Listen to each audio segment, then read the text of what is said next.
Bom dia, boa tarde, boa noite. Eu me chamo Ana Paula, muito bem-vindo você no canal Os Últimos Dias Antes do Fim. Hoje é dia 15 de abril de 2019, o dia que eu estou gravando esse vídeo. Esperemos que eu consiga gravá-lo até o final, porque é semana de feriado, né? Semana de Páscoa.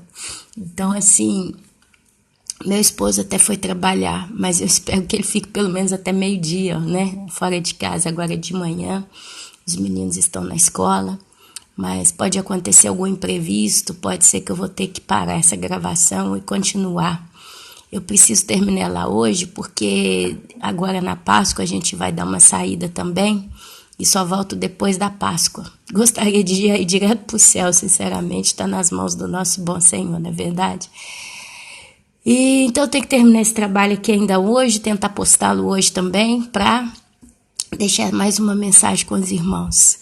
Peço perdão pela voz, eu estou num estado de tosse muito forte, tosse crônica, não dormi à noite, foi a noite inteira tendo crises de tosse. Tem que ver se agora de manhã eu dou uma passadinha no médico para ver se ele me dá algum antibiótico, alguma coisa, sei lá. Então, assim, se eu parar para tossir, meus irmãos, me perdoem a falta de educação, mas ela vem de uma vez só, sem esperar. E parece que está me arrebentando os brônquios. Então, um pouquinho de paciência mesmo comigo, me perdoem. Mas eu não tenho outra opção, né? Ou eu fico curada do tudo, então faço esse vídeo. Ou então, e aí se fala depois da Páscoa, nós estamos falando daqui uns 10, 15 dias. Ou então, eu faço agora um pouquinho doente, tá bom, meus amados? Então tá ok, vamos começar o estudo. Eu não sei se ele vai ficar grande ou pequeno, não penso que vai ficar tanto grande. É um estudo muito detalhado, muito minucioso.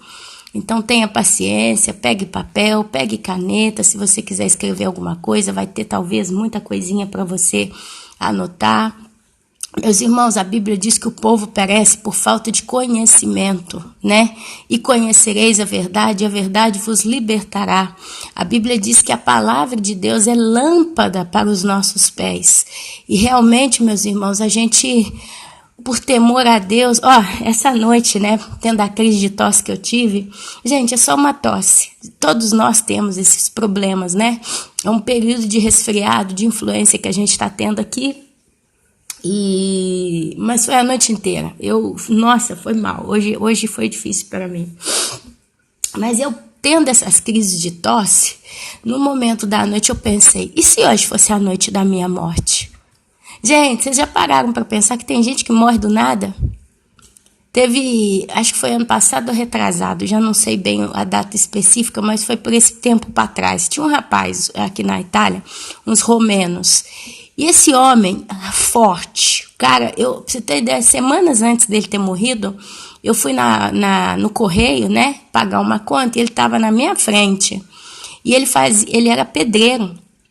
E ele pôs uma blusa de manga curta e calça. E aí via os músculos dele, um homem, não é um rapaz, devia ter seus 40 e poucos anos. Um homem alto, forte, trabalhava de pedreiro e trabalhava sério, não é que ficava brincando. E saúde pura, sempre passeando, tinha família, sempre passeando, numa boa aqui, nada de... Esse cara acho que foi numa Páscoa, num feriado específico assim, ele passou a tarde inteira com o grupo, né, dos romenos, almoçaram juntos, comeram juntos e tal. Aí quando deu tipo 5h30, 6 horas da tarde, ele simplesmente virou e falou assim, eu tô com uma dor no braço e um pouco de dor no estômago, mas o meu braço tá doendo.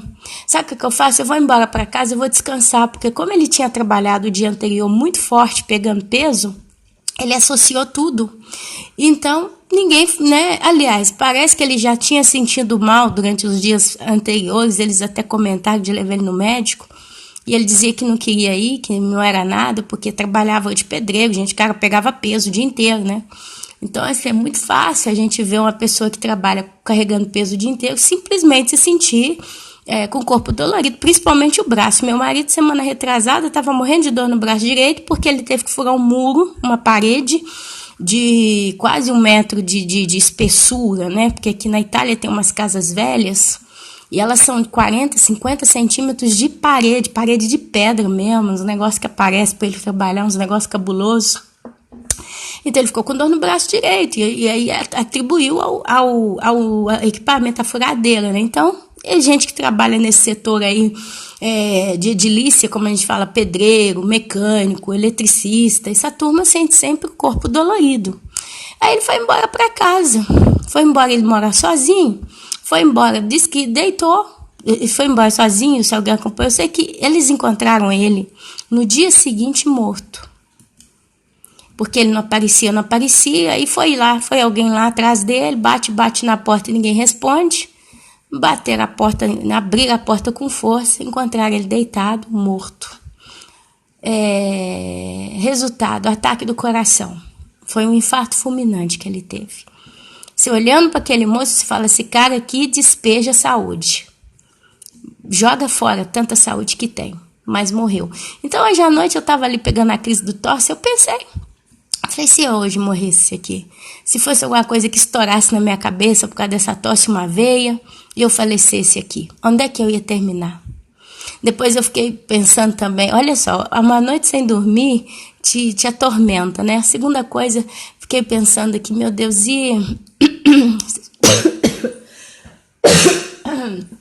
Perdão, se aconteceu o arrebatamento, será que eu subo? Será que eu não subo? A Bíblia diz que Deus quer nos encontrar irrepreensíveis quando Ele vier. E às vezes uma pequena mancha, um pequeno problema, um detalhe pode estar nos amarrando à vida. E eu fiquei pensando muito essas coisas. Hoje de manhã, quando eu consegui levantar, né? Porque na hora que começa a amanhecer, você pega no sono e consegue dormir. Aí passa 10 minutos, o relógio toca e você tem que levantar. Aí eu falei, bom, o que eu precisar resolver na minha vida hoje, com a cara de pau, eu vou resolver.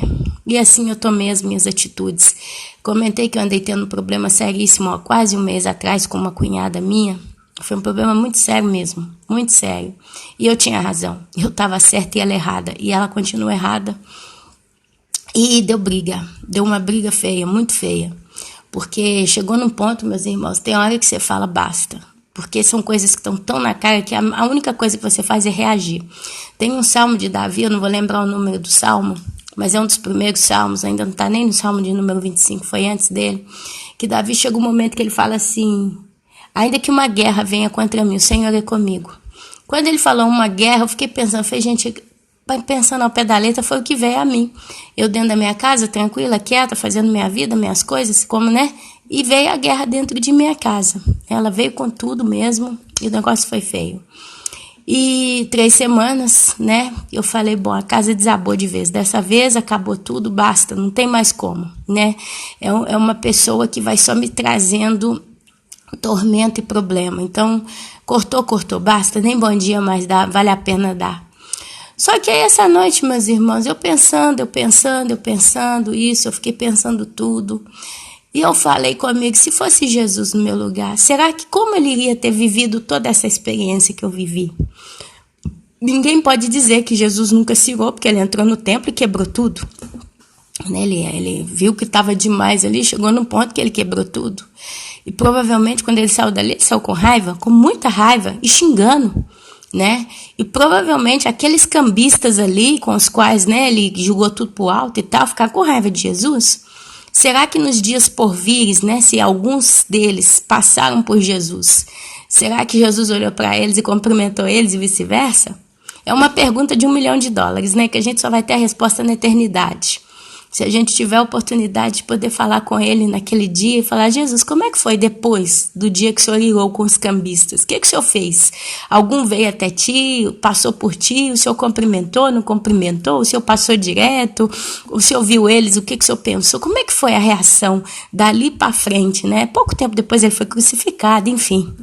Meus irmãos, a coisa toda que hoje de manhã eu levantei, peguei meu WhatsApp, desbloqueei ela, que eu tinha bloqueado, porque realmente, na prática da vida, para o meu lado de vida ser mais saudável, a melhor coisa que tem é nunca mais nem bom dia, sinceramente. É nunca mais nem bom dia.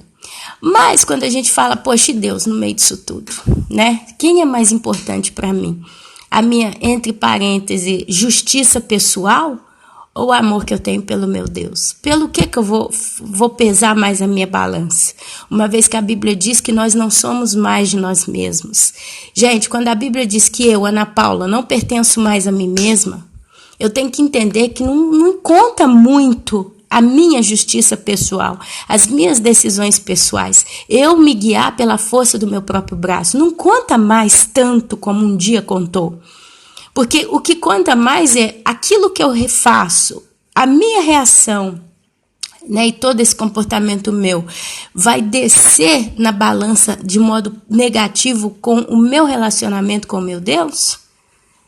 Sabe? E, enfim, vários pensamentos e tal. Eu falei, sabe o que eu faço? Eu vou escrever o WhatsApp. Como agora é Páscoa e a gente vai visitar alguns sobrinhos, né, e eu não posso chegar de mão vazia, a gente comprou, né, uns chocolates. Ai, perdão. A gente comprou uns chocolates e nesse compra de chocolate eu lembrei meu esposo dos 2 filhos desta cunhada. Eu falei, bom, o que a gente faz? E ele, na hora, não compra, pega, não sei o quê. E ali a gente então comprou para eles também. E aí ficou aquela coisa, e agora? Para dar esse negócio para esses meninos, né? Diante de tudo que está acontecendo. Sinceramente, meus irmãos, é uma situação complicadíssima, díssima. Mas eu falei, bom, Deus, eu vou fazer o seguinte, eu vou dar o passo justo. Então eu mandei uma mensagem para ela no WhatsApp dela, eu acho que eu estava bloqueada, mandei para o marido também, explicando, né, que como a gente comprou ontem os ovinhos de Páscoa para os meninos, a gente pegou para os filhos dela também, se a gente podia ir lá levar, se eu posso ir lá, se eu podia ir lá levar. E aí, então, ela depois me retornou com um texto gigante, né, me dando lição de moral, querendo, né, mostrar que, tá, mas eu só falei, ok, então hoje à tarde eu passo. Então, agora são 9 horas da manhã. Hoje, quando eu pegar meus meninos da escola, eu vou passar lá na casa dela, com a cara de pau. É melhor ficar 5 minutos com a cara vermelha ou amarela do que ficar a eternidade inteira com ela no fogo. E eu tô indo lá, meus irmãos, tô indo lá levar esse negócio e dou um beijo na cabeça desses meninos e fiz a minha parte, né? Fiz a minha parte, arquei com a minha responsabilidade perante o meu Deus. E tá nas mãos de Deus. Deus é o Deus da justiça, é Ele quem julga a nossa causa. E quando a gente lida com pessoas ímpias, eu posso dizer uma coisa, eu essa noite pensei na minha morte. E eu, que não sou uma pessoa ímpia mais, pus na balança e falei, será que eu iria para o céu se eu falecesse essa noite? Agora imagina um ímpio. Imagina uma pessoa que você sabe que ela é 100% ímpia. E ela está cheia de manchas, de erros na vida dela.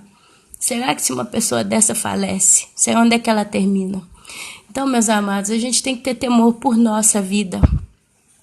E dentro daquilo que é nosso, que diz respeito a nós, ter temor pela vida do próximo, sim.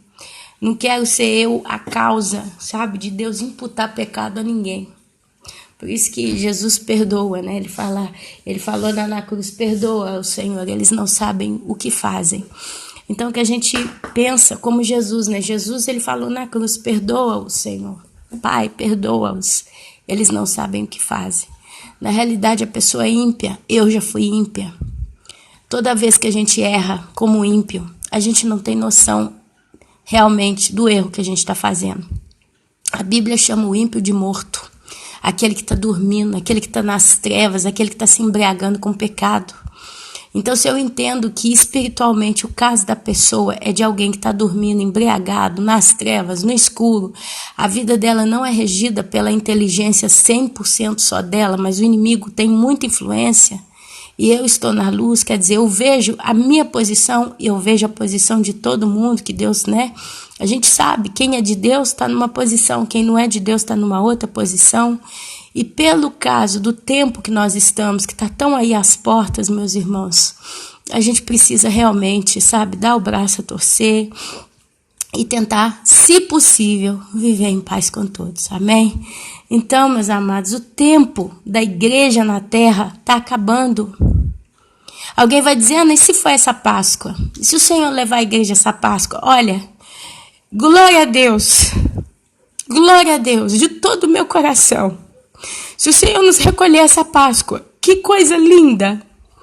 Eu não vejo a hora de viver no meio da justiça.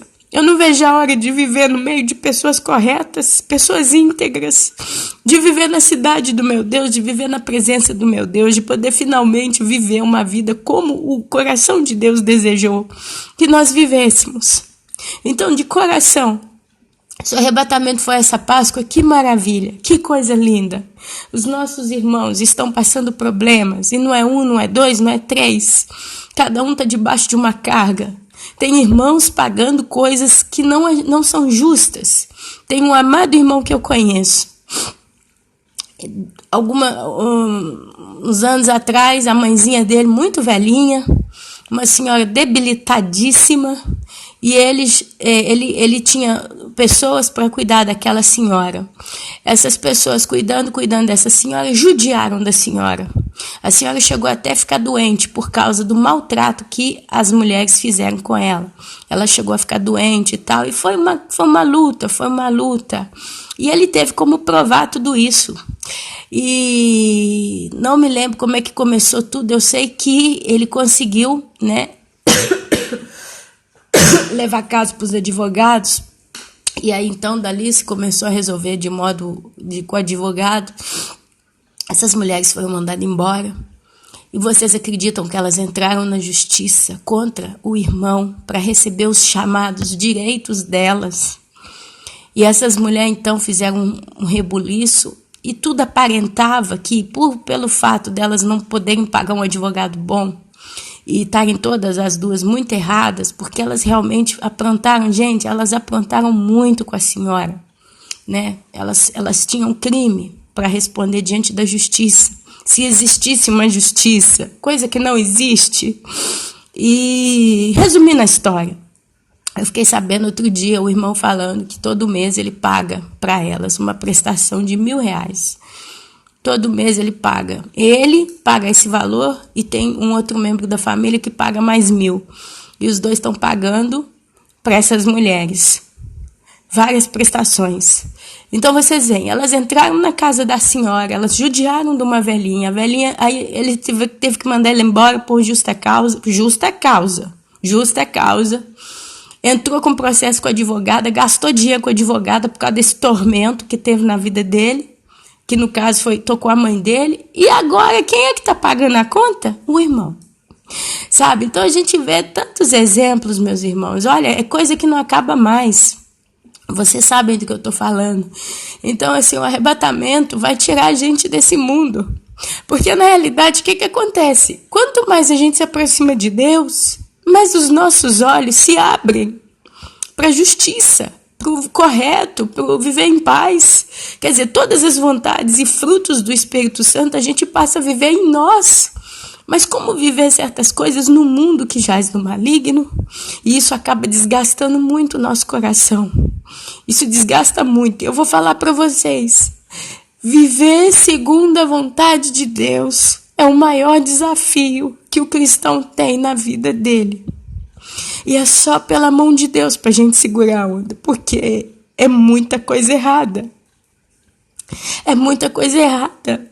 E são coisas que você fica assim, poxa, tá tão claro, tá tão provado que eu tenho a razão.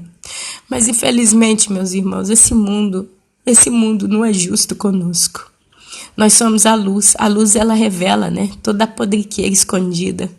E a gente acaba sofrendo muitas consequências de viver nesse mundo. Então o arrebatamento vai ser um livramento para nós. E eu não vejo a hora de partir deste mundo. E hoje, esse vídeo que eu vou trazer para os irmãos, ele vai falar exatamente disso, ok? Hoje nós vamos conversar exatamente sobre o tempo da igreja na terra. E eu vou mostrar para vocês exatamente em que tempo a igreja está na terra, antes da sua partida. Talvez você vai virar para mim e falar assim, peraí, Ana Paula, então você vai falar quando vai ser o arrebatamento? Não tem como falar. Eu entendo que não tem como falar quando vai ser o arrebatamento. Mas tem como falar no tempo exato em que a igreja está dentro de um cronograma, de um calendário que tem as suas datas. A gente sabe em qual semana, entre parênteses, a igreja está na terra.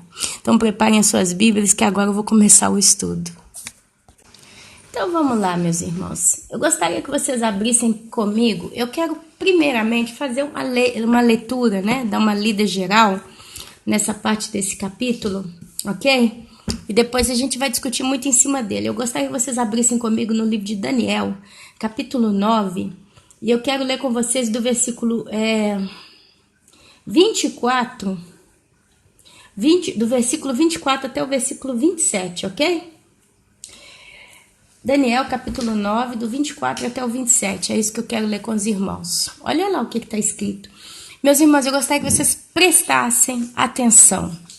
O livro de Daniel, ele é o Apocalipse do Velho Testamento. Tem quem diz assim. Diz que o livro de Daniel é literalmente o Apocalipse do Velho Testamento.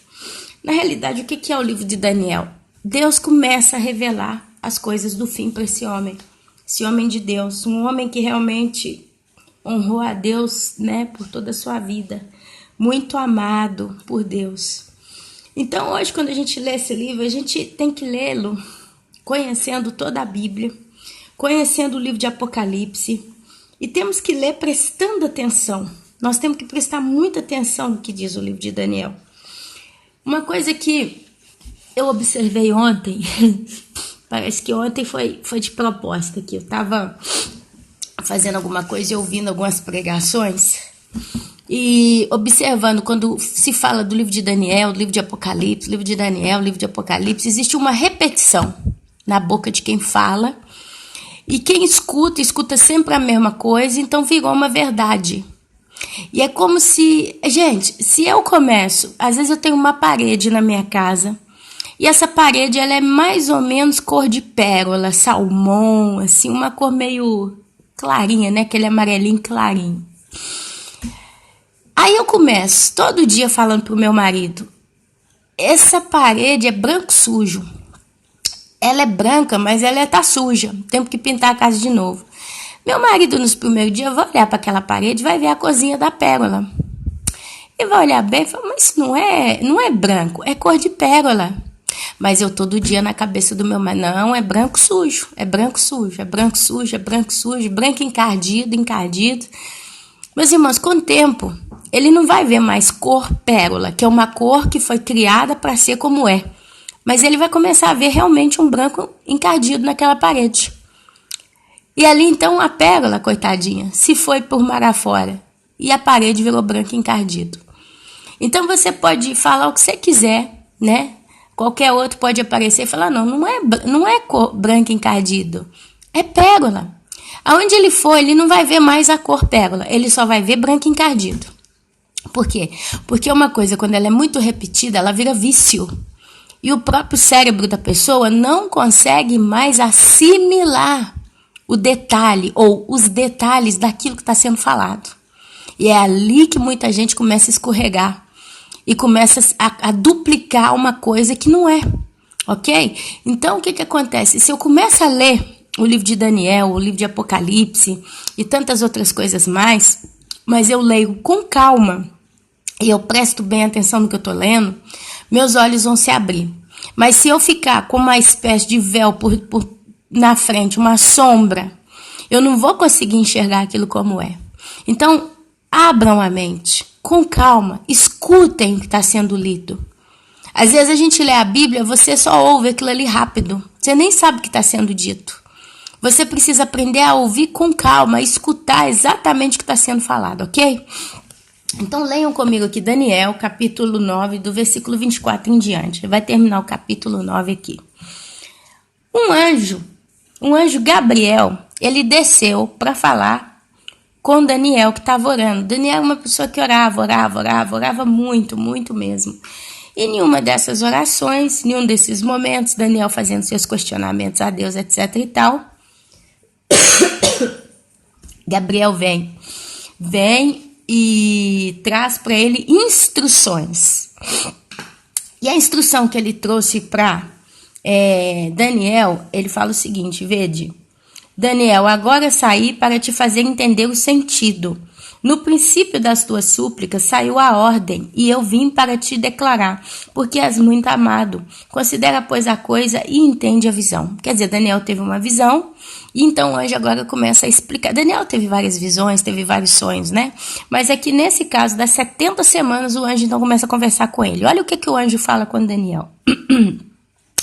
Daniel, 70 semanas estão determinadas sobre o teu povo e sobre a tua santa cidade, para trazer justiça eterna, para selar a visão e a profecia, e para ungir o santo dos santos. Deixa eu ver aqui se eu não para fazer cessar a transgressão, para dar fim aos pecados, para expiar a iniquidade, para trazer a justiça eterna, para selar a visão e a profecia, e para ungir o santo dos santos.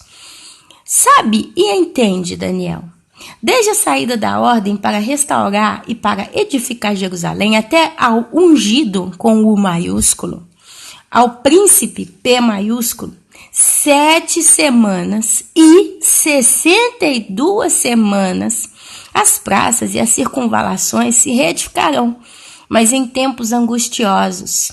Depois, Daniel, das 62 semanas, será morto o ungido e já não estará. E o povo de um príncipe que há de vir destruirá a cidade e o santuário. E o seu fim será num dilúvio. E até o fim, Daniel, haverá guerra, desolações são determinadas. Daniel, ele fará firme aliança com muitos por uma semana. Na metade da semana fará cessar o sacrifício e a oferta de manjares, e sobre a asa das abominações virá o assolador, até que a destruição que está determinada se derrame sobre ele. Meus irmãos, quando a gente lê o livro de Daniel foi Deus falando tudo o que ia acontecer da época de Daniel para frente no mundo. Os reinos que viriam, como que esses reinos iriam nascer e terminar, até o final, até a volta de Jesus com os seus anjos. Então, ele ia vendo pedaços e pedaços e pedaços da história na terra. Então, muitas dessas situações, cada vez que ele via um pedaço de uma parte da história humana nessa terra, depois vinha Deus e dava a ele entendimento. Deus explicava, olha, isso que você viu é isso que você viu é isso é desse jeito, isso é desse jeito. E ele ia conversando, a ponto que o livro de Daniel termina, cerra a visão, porque isso é coisa que está ainda lá para o final dela. Quando o anjo fala para ele, sela a visão, é porque não tinha como Daniel entender o que ele viu, como nós hoje temos entendido, no sentido que muitas das coisas que ele viu já aconteceram. Já aconteceram na história. Os impérios que surgiram, os impérios que caíram, as coisas como aconteceram. Então, assim, tem situações na nossa vida que às vezes a pessoa pode até te explicar. Por exemplo, vamos fazer de conta que eu sou uma arquiteta. Aí eu venho até você, que é um médico, e eu falo, como arquiteta, eu explico um monte de coisa para você na linguagem de um profissional arquiteto. Então, como arquiteta, eu converso com uma pessoa, um médico, um advogado, uma dona de casa, né? E eu falo vários termos técnicos da minha profissão. A pessoa, em parte, ela vai entender. Mas ela só vai conseguir entender 100% aquilo que eu falei quando ela vê o pedreiro, né, lá construindo aquela coisa que eu falei de modo técnico, e aí vê a menina que vai lá, faz a decoração, a pintura, o formato, a técnica que foi usada para tal construção. Quer dizer, na vida a gente entende um geral, meus irmãos. Inclusive isso continua acontecendo com a Igreja de Cristo hoje. A gente entende um geral, mas certas coisas que vão acontecer, não adianta a gente bater o pé. Tem uma coisa que eu fico um pouquinho incomodada quando eu escuto aí pelo YouTube, né? Certos pregadores que dizem coisas de um modo que são afirmadas como se eles já tivessem a certeza, vai ser assim. Sabe qual que é a única certeza que nós temos? Aquilo que está escrito na Bíblia de modo claro. Está escrito, Jesus ressuscitou. E ele vai descer e vai voltar um dia. Tá claro? Então não sei quando, não sei como exatamente vai ser. Mas um dia ele vai aparecer para a humanidade. Então tá claro. Não adianta eu querer, mas isso é sintético e ele vai aparecer talvez na mente e começar a bagunçar a história. Então às vezes a gente vê certas coisas que estão sendo ditas aí na internet que não tem sentido. Porque tem muita gente que determina, é isso, é tal pessoa, é desse modo, é desse modo, é desse modo. A gente tem uma base, meus irmãos. E mano a mano que os tempos estão passando, essa base ela vai crescendo. É como um quebra-cabeça. Eu sempre falei isso aqui no canal. As profecias, a Bíblia é como um quebra-cabeça que ela vai se montando aos poucos diante de nós. Você já montou aqueles puzzle, né? Puzzle, quebra-cabeça, né? Você vai encaixando as peças para formar um desenho, e às vezes, em um determinado lugar, você põe uma peça que parece que ela tá ali, ela é dali. Mas aí, quando você monta mais um pouquinho, você vê que ela não tá ali, tá no lugar errado, você tem que mudar ela para outro lugar. Então, assim, para nós, o desenvolvimento do esclarecimento das profecias, ele vai caminhando com o tempo. Isso começou com Daniel. Então, Daniel, ele recebeu um resumão de toda a história da humanidade, até o final. E Deus mesmo fala para ele, a visão está selada. Quer dizer, o entendimento dessa visão eu vou dar para você até que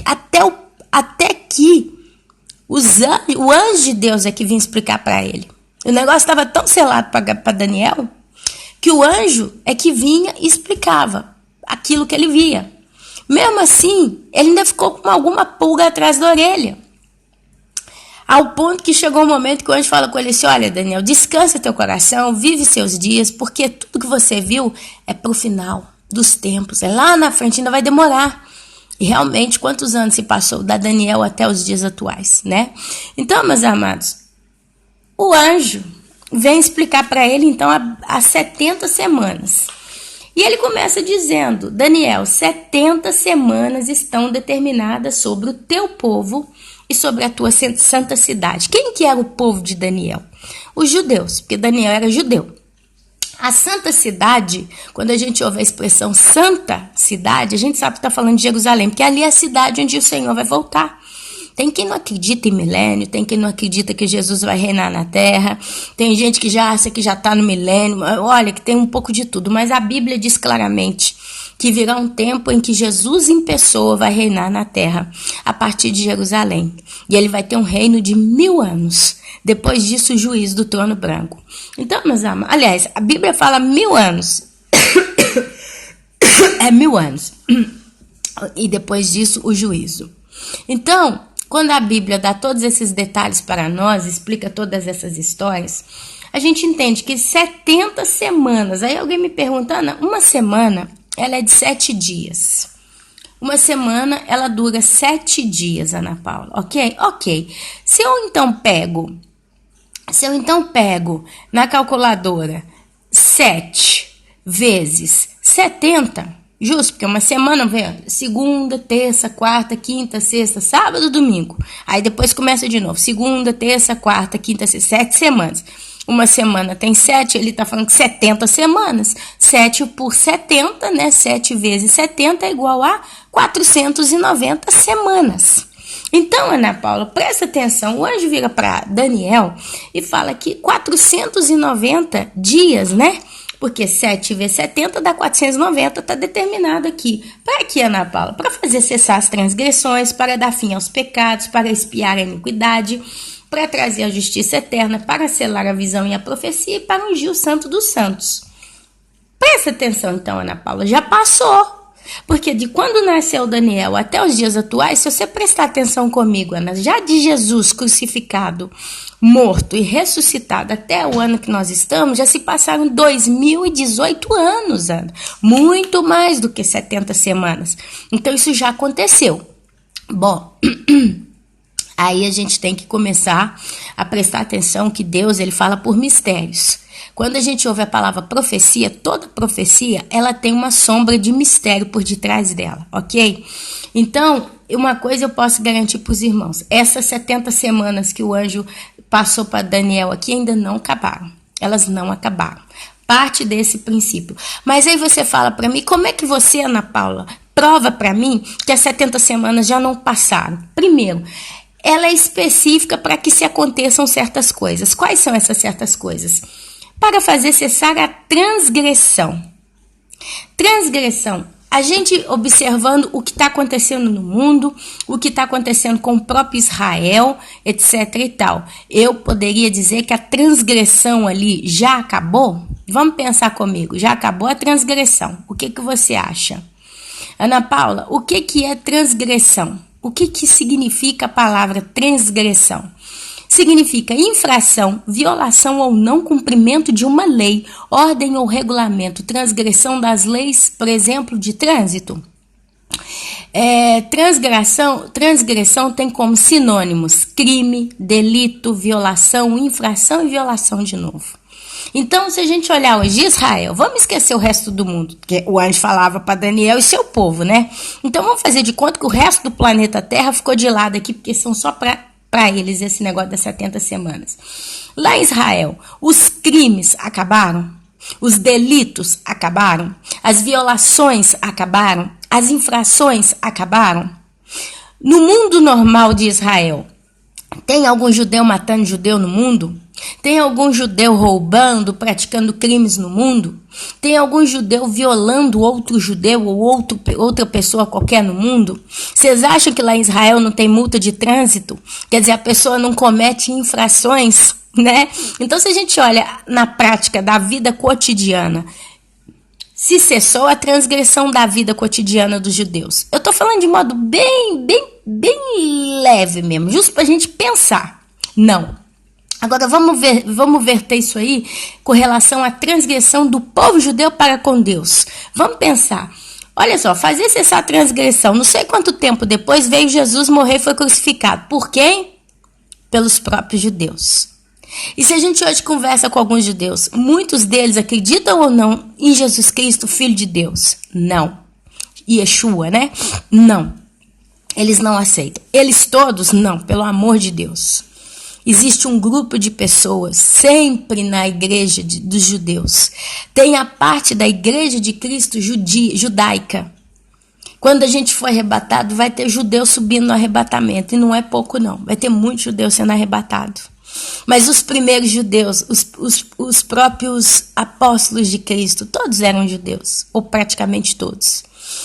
Ok? Mas a transgressão, o que é transgredir? É crime, é delito, é violação, é infração. Acabou deles para com Deus? Não, meus amados. Jesus chegou a dizer, eu vim em nome, acho que do meu pai, né?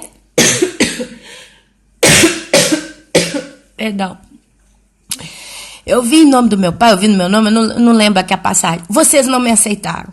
Mas quando vier um outro, num outro nome, é um negócio assim, vocês vão aceitar e vão ficar felizes.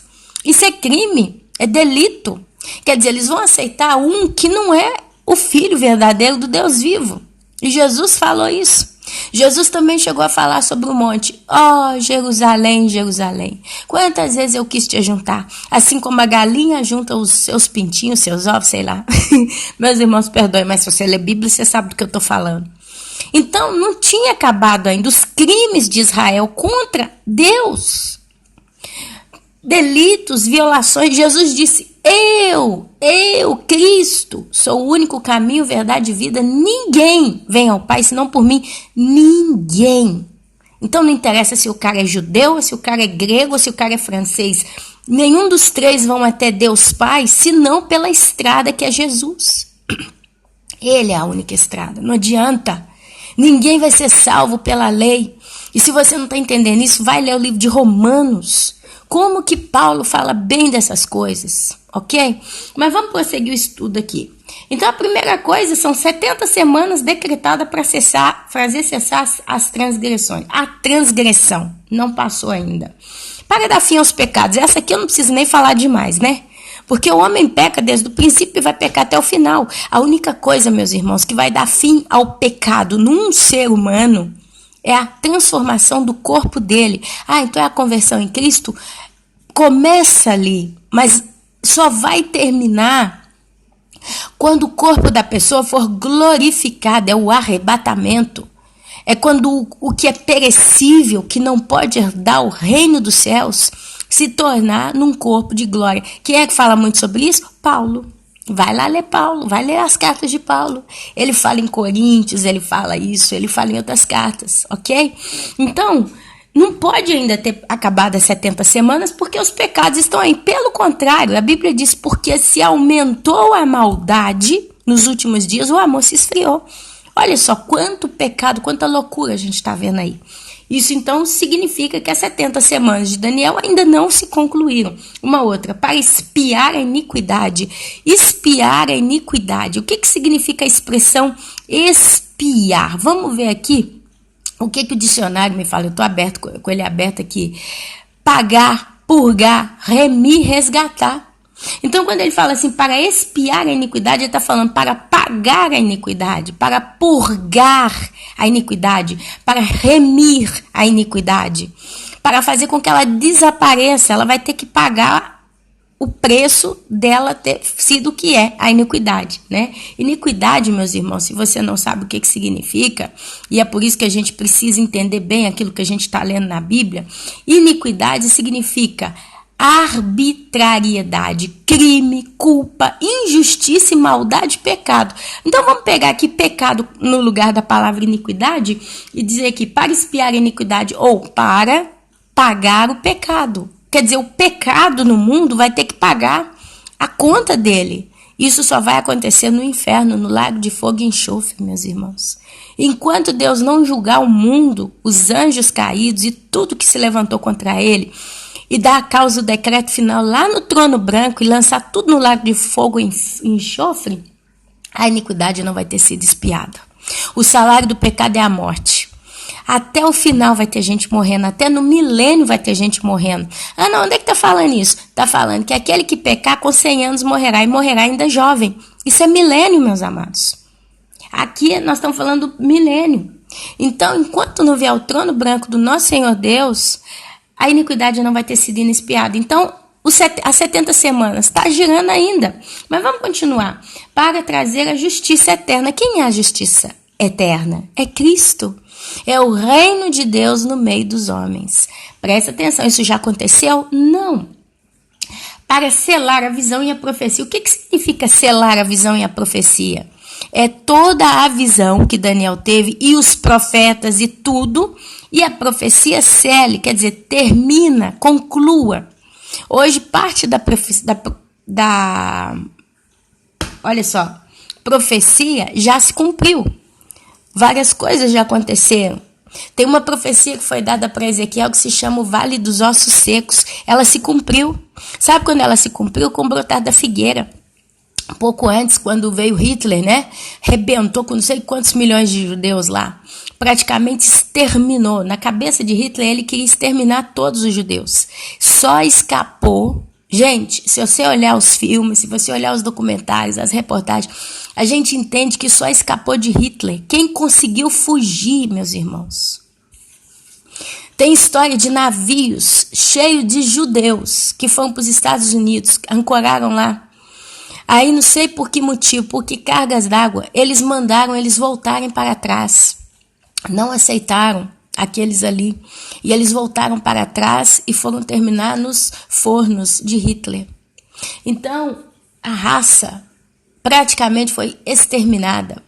A língua, a história, tudo ali. A ideia de Hitler era essa. Só que aí foi um vale de ossos secos que virou, porque teve morte, muitas mortes. Só que aí Deus já fala para Ezequiel, né? Para ele olhar para esse vale, porque esse vale ele ia começar a tomar de novo vida. E aí, não sei o que aconteceu, se teve um vento, se Deus soprou, não sei o quê, que aqueles ossos começaram a ter tendões, músculos, nervos, sangue, e aí ele começou a ver um exército de pessoas levantadas. Quer dizer, Deus então, ele restaura Israel das cinzas, dos ossos, né? E aí você vê então, 1964, o brotar da figueira. Quer dizer, os judeus aparecem, o mundo então julga a causa e Israel volta para sua terra. Então são profecias cumpridas. Está selada aquela parte da profecia? Sim, porque se cumpriu. Deus colocou um carimbo em cima, cumprida. Mas as profecias até o final dos dias ainda não se concluíram todas. Então não está selada, tá? Mais uma aqui. E para ungir o santo dos santos. Essa profecia já se cumpriu? Meus irmãos, olha só para vocês verem comigo. Eu quero que vocês vão lá comigo no livro de Lucas. Capítulo 2, versículo 56. Vamos lá, Lucas 2, 56. Olha o que está escrito no livro de Lucas, capítulo 2, 56. Vamos ter a resposta se essa parte da profecia já se cumpriu e do que ele está falando. Quando eu abro Bíblia com os irmãos aqui é mais complicado, né? É isso mesmo? Lucas, capítulo 2. 56 é complicado, que chega até 52. Então, peraí, deixa eu pegar outra referência, que essa aqui não vale, não. É uma referência que não tá legal. Não. Esse Lucas aqui tá errado. Mas vamos lá, em Mateus, capítulo 26. Mateus 26, 6. Eu gravo ao vivo, né? Não que vai sendo transmitido, mas eu gravo e não corrijo, não, viu? O que tá aqui, tá aqui. 26, 6. Mateus 26, 6. O que está escrito lá? Jesus ungido em Betânia. Ora, estando Jesus em Betânia, em casa de Simeão, o leproso, aproximou-se dele uma mulher, trazendo um vaso de alabastro cheio de precioso bálsamo, que lhe derramou sobre a cabeça, estando ele à mesa. Vendo isto, indignaram-se os discípulos e disseram: para que esse desperdício? Pois este perfume podia ser vendido por muito dinheiro e dar-se aos pobres. Mas Jesus, sabendo disso, disse-lhes: por que molestais esta mulher? Ela praticou boa ação para comigo, porque os pobres sempre os tendes convosco, mas a mim nem sempre me tendes. Pois, derramando este perfume sobre o meu corpo, ela o fez para o meu sepultamento. Em verdade vos digo, onde for pregado em todo o mundo este evangelho, será também contado o que ela fez para a memória sua. Meus irmãos, para que está lá 70 semanas de Daniel? E para ungir os santos, o santo dos santos, Jesus. E a gente teve o cumprimento dessa parte. Aí você fala, pois ungir o Santo dos Santos foi a última dos pedidos ali da semana, né? E por que a última já foi feita e as outras não? Porque tudo é dado em profecia. Aí você vira para mim indignado ou indignado e fala assim, mana, mas por que Deus complica tanto? Não seria mais fácil ele falar tudo ao pé da letra, tudo seguido, tudo corretamente na sequência? Ia ser mais simples, talvez o mundo, né? As pessoas se converteriam mais facilmente, qualquer pessoa que lesse a Bíblia entenderia e etc e tal. Meus irmãos, eu tenho que dizer um negócio para vocês. Deus, ele gosta de quem estuda. Deus, ele gosta daquele ou daquela que busca de todo o coração entender a palavra. Então, quando você lê a Bíblia, você é obrigado a pensar. Porque se você não pensa, você não vai chegar muito longe. O deleite de Deus é ver você estudando isso, mastigando, sabe? Pesquisando, olhando cada palavra, olhando. Esse é o prazer do nosso Deus. Então, se eu não faço assim, eu não vou entender. Eu posso dizer que eu, Ana Paula, hoje tenho uma visão muito clara no livro de Daniel, no livro de Apocalipse e outros livros. Mas é por causa disso. Eu fiquei, há 2 dias atrás aqui, 2 horas só mastigando esse pedaço da Bíblia, 70 semanas de Daniel, do versículo 24 até o 27 do capítulo 9. Então as coisas começam a brotar, a palavra se torna viva, você vai verdadeiramente crescendo, tá? Então, eu entendo aqui, pelo que eu tô falando, que as 70 semanas ainda não foram encerradas. Mas aí você fala para mim, Ana, mas as igrejas já falaram isso, você gastou mais de meia hora para explicar uma coisa que qualquer pastor faz. Qualquer pastor vai virar para você, Ana Paula, e vai dizer que a 70 semanas de Daniel ela vai ser concluída quando Jesus voltar, botar o pé na terra. A segunda vinda de Jesus ali vai se encerrar. Será? Será? Meus irmãos, um dos itens que se fala que você vai ter que terminar pelas 70 semanas é dar fim aos pecados. A gente está muito acostumado a pensar só no pecado dos judeus.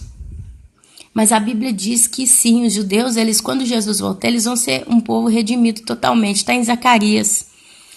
Mas dá fim aos pecados. Será que é só dos judeus? Bom, são perguntas que ficam, né?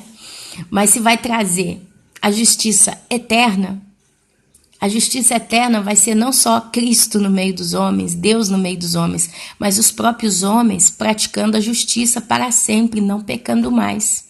E isso posso limitar só aos judeus? Mas vamos nos acontentar com o final das 70 semanas, quando Jesus voltar na segunda vinda, que aqui senão eu vou começar a puxar muito, né, a polêmica.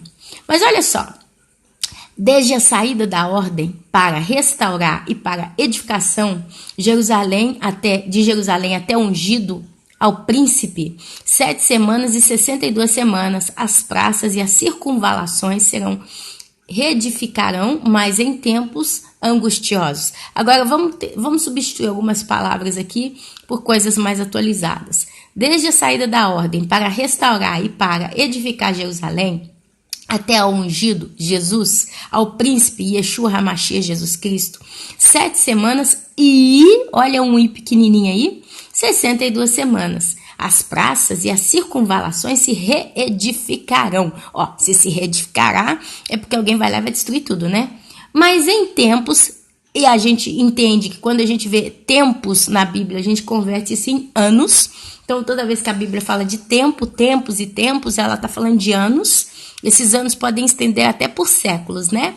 Angustiosos. Aí ele continua. Aí primeiro ele fala de 70 semanas. Vai estar tudo encaixado lá dentro. Agora ele começa a destrinchar o tempo das 70 semanas. Aí ele fala 7 semanas e 62 semanas. As praças e circunvalações serão reedificadas, mas em tempos angustiosos. Depois disso, né, ele continua. Depois das 62 semanas, será morto ungido, Jesus, e já não estará. Tem quem diz que de Jesus para Daniel se passaram 490 anos e tem como comprovar isso. Eu não fui pesquisar o pé da letra, tá? Eu, Ana Paula, não fui pesquisar. Se você sabe, viu nos estudos aí, ok. Mas não interessa. Independente de qualquer coisa, se a gente quer saber que realmente passou 60... E quantos foram esses anos de 62 semanas? Ou qual foi o marco exato que foi a chamada saída da ordem, e eu não pesquisei isso, basta você contar no tempo de trás para frente, não, de frente para trás, quer dizer, você pega Jesus ungido, quando a gente leu ali Mateus capítulo 26, né, e regride 62 semanas até encontrar quando saiu a ordem. Ali você vai entender quando foi o tal decreto, qual foi o rei que deu o decreto de saída da ordem, mas isso não interessa para nós, por incrível que pareça, isso não interessa para nós. Porque isso aqui é já passado. Esse período todo aqui já se cumpriu. Até o ungido, as 62 semanas de Daniel já se cumpriram. Independente do que aconteceu, já se cumpriram. Mas ele continua. E um povo de um príncipe que há de vir destruirá a cidade e o santuário. E o seu fim será num dilúvio. Ana Paula, onde é que eu posso encontrar isso aqui para entender se já aconteceu ou não? Basta você vir comigo aqui no livro de Mateus, capítulo 24, versículo 1 e 2. Mateus 24, 1 e 2. Olha só, deixa eu encontrar aqui. Tendo Jesus saído do templo, ia se retirando, quando se aproximaram dele os seus discípulos para lhe mostrar as construções do templo. Então o templo existia aqui, Jesus estava vivo, o templo estava construído, né? E os discípulos queriam mostrar para Jesus as construções do templo, as maravilhas que estavam ali. Jesus vira e fala para ele o seguinte: ele, porém, lhes disse: não vedes tudo isso? Em verdade, eu, Jesus, vos digo que não ficará aqui pedra sobre pedra que não seja derribada. É um povo de um príncipe que há de vir, destruirá a cidade e o santuário, e o seu fim será num dilúvio. Meus irmãos, presta atenção. Quem é que veio em Jerusalém depois que Cristo morreu e arrebentou com tudo? Alguém saberia me dizer? Eu posso te dar a resposta. Um general romano que se chamava Tito Flávio Vespasiano. Era Páscoa. As pessoas, os judeus, eles estavam todos indo concentrados a Jerusalém para celebrar a festa. Então ele entra caladinho com seus soldados ali dentro e fica todo mundo quietinho ali. E os judeus entrando pelos portões da cidade, entrando. quando a cidade estava extremamente abarrotada de gente, se fechou os portões da cidade. E o exército de Tito Flávio Vespasiano, como um dilúvio. Já viu como é que é um dilúvio? A enchente, quando ela vem numa cidade, a barreira lá, a represa de Mariana, quando explodiu, veio num dilúvio, né? Bum! Aquela água que caiu em cima, arrebentou com tudo rápido. Um dilúvio, quando ele destrói, ele assola onde ele passa. Conta as histórias que a matança foi tão grande que o sangue chegava até a canela dos cavalos, um negócio assim. Eles estavam literalmente escorregando e nadando em sangue de gente. Os soldados, eles foram matando. Detalhe, os soldados de Tito Flávio Vespasiano não eram todos romanos de raça, mas eles eram pessoas que foram, como se diz, onde o Império Romano passava, ele levava seus escravos e criava sua infantaria. Isso aí eu teria que ver de um modo mais técnico para falar com os irmãos, mas resumindo, o Império Romano não era constituído só de soldados 100% romanos. A maioria eram persas, pessoas de outras culturas ali, árabes, tá? Eu te aconselho a estudar um pouquinho sobre como foi a invasão no ano 70, depois da morte de Cristo, de Tito Flávio Vespasiano em Jerusalém. Tem até um quadro que foi pintado com um pedaço de parede do muro da cidade, as pessoas tentando pular ali, né, e morrendo, os soldados cortando todo mundo. O fim de um povo, olha só, e um povo de um príncipe que há de vir destruirá a cidade e o santuário. Então aqui quem veio? Foi o príncipe ou foi o povo do príncipe? Tá vendo como é que a gente tem que ler a Bíblia com calma? Pensando. Quem veio na época da invasão de Jerusalém, anos 70, depois da morte de nosso amado Jesus Cristo e ressurreição, é claro, né? Mas o marco que tá na história é quando ele foi crucificado, tá bom? Porque quando ele ressuscitou, ele apareceu para muitos, mas não para todos. Muitos o viram, mas não todos o viram. Então o que ficou marcado mesmo foi a morte dele. Nesse momento, passaram-se 70 anos e Jerusalém continuou ali naquela hipocrisia, né, dos fariseus e etc e tal, até que veio Tito Flávio Vespasiano. Quando o general estava para soltar Barrabás, né, ele falou o seguinte: olha, eu vou soltar Jesus ou a Barrabás? Aquele general lá falava, né? Jesus não é culpado, ele é inocente. Barrabás é culpado. Qual dos dois vocês querem que eu solte? Aí o povo gritou desesperado, numa euforia: solta Barrabás, solta Barrabás. Aí o general falou com eles assim, ó, falou: olha, o sangue desse inocente não recai sobre a minha mão. É quando ele foi lá e lavou a mão, né? Aí o que o povo falou para ele? Que o sangue dele caia sobre nós. Está na Bíblia, vai fazer para casa que vocês vão encontrar. Que o sangue dele caia sobre nós. E aí o que acontece? 70 anos depois, vem Tito Flávio Vespasiano, arrebenta com o templo, que era o orgulho dos fariseus, né? Os negócios da nação estavam ali dentro, porque aquilo ali já não era mais uma adoração verdadeira ao Deus vivo. Aquilo ali era a fonte de renda para o povo. Os cambistas, os fariseus, os mentirosos, etc e tal. Foi totalmente destruído e não sobrou pedra sobre pedra. Por quê? Porque tinha muito ouro. E para os soldados conseguirem extrair todo o ouro, eles tiveram que tirar pedra sobre pedra para conseguir arrancar o ouro. Porque quando botaram fogo, o ouro derreteu. O ouro derreteu e passou por entre as frestas dos tijolos, das pedras que construíam o templo. Então ele foi destruído um pouco de cada vez, sobrou só o muro lá. Diz que sobrou só um muro lá hoje, né? Então, meus amados, e o povo de um príncipe que há de vir destruirá a cidade, porque Jerusalém foi destruída. E o santuário, e o seu fim será num dilúvio. Já se cumpriu. Mas quem veio foi o príncipe ou o povo do príncipe? O apóstolo Paulo, no livro de 2 Tessalonicenses, capítulo 2, ele fala o seguinte: o mistério da iniquidade já opera desde os nossos dias. Mas vai chegar um momento que quando aquele que o detém for retirado, de fato, então, ele se manifestará. E ele vem porque para aqueles que estão acreditando no erro, abandonaram a esperança do amor de Deus. E aí começa: é para eles que ele veio, o homem da iniquidade, o qual Jesus o matará com o sopro de sua boca. Depois você abre lá, 2 Tessalonicenses, capítulo 2, e lê devagarzinho, porque eu falei de cabeça aqui uma ideia do capítulo, né? Então, meus amados, e um povo de um príncipe que há de vir destruirá a cidade e o santuário, e o seu fim será no dilúvio. Mateus capítulo 24, 1 e 2, tendo Jesus saído do templo, ia se retirando, quando se aproximaram dele os seus discípulos e lhe mostraram as construções do templo.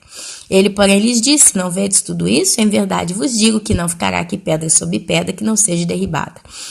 Aí continua o capítulo de Daniel lá, porque agora eu comecei a dividir ele e puxar as referências, né?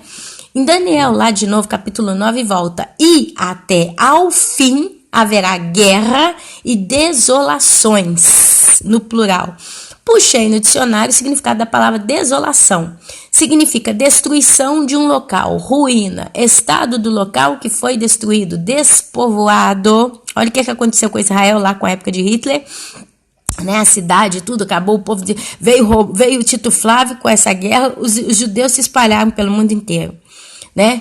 Então Jerusalém foi despovoada. Aí depois vem Hitler também, continua ruindo, destruindo e tal, né? Falta de amparo, abandono, excesso de tristeza, aflição, destroços, devastação, dor, melancolia, mágoa, pesar e ruína.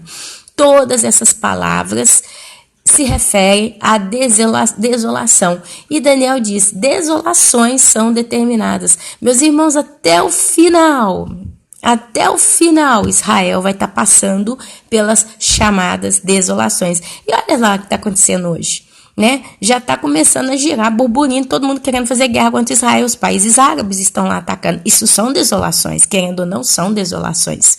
A cidade foi reedificada, mas em tempos angustiosos. Agora falta reedificar o último dos templos, o terceiro templo, porque ele vai ser edificado, porque senão, como que o anticristo vai querer rasgar o pacto por uma semana, cessar o sacrifício? O sacrifício de que coisa se não tiver um lugar para se fazer o sacrifício? Né? Desolações são determinadas. Aí continua Daniel. Desolações são determinadas. Ele fará firme aliança com muitos por uma semana. Olha aí uma semana que faltava também. Na metade da semana, fará cessar o sacrifício e a oferta de manjares. Tem que ter um templo para que isso aconteça. Judeu não faz nem sacrifício, nem oferta de manjar em qualquer lugar. Eles querem um templo. E a prova disso é que hoje eles estão lá já prontos para construir o templo. Mas continua. Daniel, capítulo 8, do 23 ao 25, está escrito o seguinte: levantar-se-á um rei, de feroz catadura, aparência, né? Especialista em intrigas. Grande é o seu poder, mas não na sua própria força. Causará estupendas destruições, prosperará e fará o que lhe aprouver. Destruirá os poderosos e o povo santo. Apocalipse, capítulo 12, o finalzinho do capítulo fala do povo santo. E também pelos judeus. Por sua astúcia nos seus empreendimentos, fará prosperar o engano. No seu coração se engrandecerá. E destruirá muitos que vivem despreocupadamente. O anticristo vai destruir a muitos que vivem despreocupadamente. Eu poderia dizer aqueles que não vigiam, né? Levantar-se-á contra o príncipe dos príncipes, P maiúsculo, Jesus, mas será quebrado sem o esforço de mãos humanas. Presta atenção, gente, o anjo fala para Daniel 70 semanas. Aí ele fala da saída da ordem até o ungido, né? Até quando Jesus é ungido. Aí você vai lá pro livro de Mateus, capítulo 26, está lá o momento que ele é ungido, cumpre a profecia de Daniel, né? Para ungir o santo dos santos. E aí você continua lendo, ele começa a falar: depois de 62 semanas será morto e já não estará. Aí ele fala: e um povo que há de vir vai destruir a cidade, seu fim será no dilúvio. Isso aconteceu 70 anos depois. É a continuação, né? E até o fim haverá guerra, desolações. Aí no finalzinho ele fala para lá: e fará firma ali. Levanta-se um rei de feroz catadura e intrigas. Aí ele já fala da vinda do anticristo. Apocalipse, meus irmãos, capítulo 13. Presta atenção que eu vou dizer um negócio rápido aqui. Capítulo 13 de Apocalipse fala de duas bestas. A besta que surge do mar e a besta que surge da terra. Eu não vou entrar nesse estudo porque tá aí no canal, para quem quiser ver, tá muito bem feito, muito bem destrinchado, provado biblicamente tudo que está sendo dito. Mas eu falo rapidinho aqui: a besta que surge do mar é a besta imperial, é o império da besta. Esse império, como Deus, ele terá a chamada besta que surge do mar, a qual se fará inclusive uma imagem dela para ser adorada. O que vai ser adorado, então, é o império da besta e a força que rege com este império. Se você ler, você vai ver lá em 2 Tessalonicenses, e todos adoraram o dragão porque deu a sua força, o seu poder e o seu trono para a besta. Ok? Quem vai ser adorado é Satanás. No Apocalipse capítulo 13, quem vai ser adorado é o próprio Satanás, porque ele copia a Deus. Hoje, quem o cristão adora? O cristão adora Jesus? Ou ele adora a Deus, o Pai? Basta você buscar a resposta no Novo Testamento, quando Jesus ensina o povo quem o povo tinha que adorar. E ele fala, o Pai, o Pai, o Pai. Eu vim em nome do meu Pai. Adorem ao Pai, peçam ao Pai. A oração que vocês têm que fazer ao Pai. Aí ele vem com o Padre Nosso, que estás no céu. Então, quem deu a Jesus o poder? O Pai, através do Espírito Santo. Mas quem é o cabeça de tudo? O Pai. A Santíssima Trindade. Quem é o cabeça da Santíssima Trindade? O diabo. Então o diabo ele vai ter um império, que Daniel disse, né? O quarto animal, tá lá em Apocalipse, quando ele fala lá em capítulo 13, né? O quarto animal é um império na terra. Será um quarto império na terra. Apocalipse fala que surgiu, né? Uma besta que surgiu no mar. E aí ele fala com aparência de leão, leopardo, urso, não sei o que, não sei o que, não sei o que. E se você volta lá atrás em Daniel fala o quarto animal, que é a besta, que tinha aparência dos mesmos animais que dizem Apocalipse, Daniel diz, será um quarto reino na terra. Então a besta que surge dos povos, nações, tribos e língua, que é o mar, é um quarto império na terra. A segunda besta que surge da terra, gente, é o anticristo. Presta atenção. O mar são multidões, nações, povos e línguas, ok? Mas a terra significa que é um ser nascido da terra. Jesus nasceu da terra. Jesus nasceu do ventre de Maria. E o homem o que é? Pó. O homem é pó. Deus fala, né? O homem veio do pó e ao pó vai retornar com a morte. Então, quando a Bíblia fala que saiu da terra, ele está dizendo de um ser que vai nascer como Cristo nasceu. E creiam, ele já está entre nós, ele já está pronto para começar. Ele está só esperando o arrebatamento acontecer para se manifestar como ele vai ser. Mas ele já está aí, talvez a gente já está até vendo a cara dele na televisão. Ana, quem é? Não sei, mas seja quem for, ele já está aí. Isso é certíssimo, tão certo como a água é transparente. Então, meus amados, olha só. O seu poder, olha só, seduz os que habitam sobre a terra por causa dos sinais que lhe foi dado a executar diante da besta. O anticristo ele só vai executar poder, sinais e maravilhas diante da besta. Cristo executou milagres, prodígios, maravilhas, curas, ressuscitou a mortos diante do poder de Deus. Ele pedia a Deus. E quem fazia o milagre acontecer? O Espírito Santo. Satanás copiando a Deus em tudo. Olha só, Daniel capítulo 29 e 27, né, que continua aí voltando lá nas 70 semanas. Sobre a asa das abominações virá o assolador até que a destruição que está determinada se derrame sobre ele. Quem? Cristo. Vem e acaba com o desolador, que é o anticristo. Meus irmãos, Mateus capítulo 24, versículo 15, a grande tribulação, está escrito. Quando, pois, virdes o abominável da desolação, quando, pois, virdes o abominável da desolação de que falou o profeta Daniel, no lugar santo, quem lê, entenda. O que é o abominável da desolação? Destrinchei. É o título que Daniel usa para se referir ao próprio anticristo. Ele desolará não só Israel no tempo determinado, mas o mundo inteiro. A palavra abominável significa repulsão, significa ódio, horror, repulsa. O diabo veio para matar, roubar e destruir. Ele traz ao mundo essas grandes trevas. Ele dará ao anticristo o seu poder, o seu trono e o domínio. Por isso, quando o anticristo vier a Jerusalém e se colocar no templo para cessar o sacrifício, quebrar o pacto, os judeus vão ter que fugir. Para quem que ele vem? Está lá em 2 Tessalonicenses, capítulo 2, versículo 7 ao 11, confirmando tudo o que disse Daniel. Aqui no versículo 8 é dito claramente que Jesus o matará com o sopro da sua boca. Se você quiser, eu posso ir lá com vocês em 2 Tessalonicenses, capítulo 2, do 7 ao 11, para vocês não dizerem que eu estou aqui só inventando história. Está na Bíblia, não é a Ana Paula que está falando, é a Bíblia. 2 Tessalonicenses, capítulo 2, do 7 ao 11. Olha só do 7 ao 11. Com efeito, o mistério da iniquidade, isso é Paulo falando há 2000 anos atrás. O mistério da iniquidade já opera e aguarda somente que seja afastado aquele que agora o detém. Então, será de fato revelado o iníquo, a quem o Senhor Jesus matará com o sopro da sua boca e o destruirá pela manifestação de sua vinda.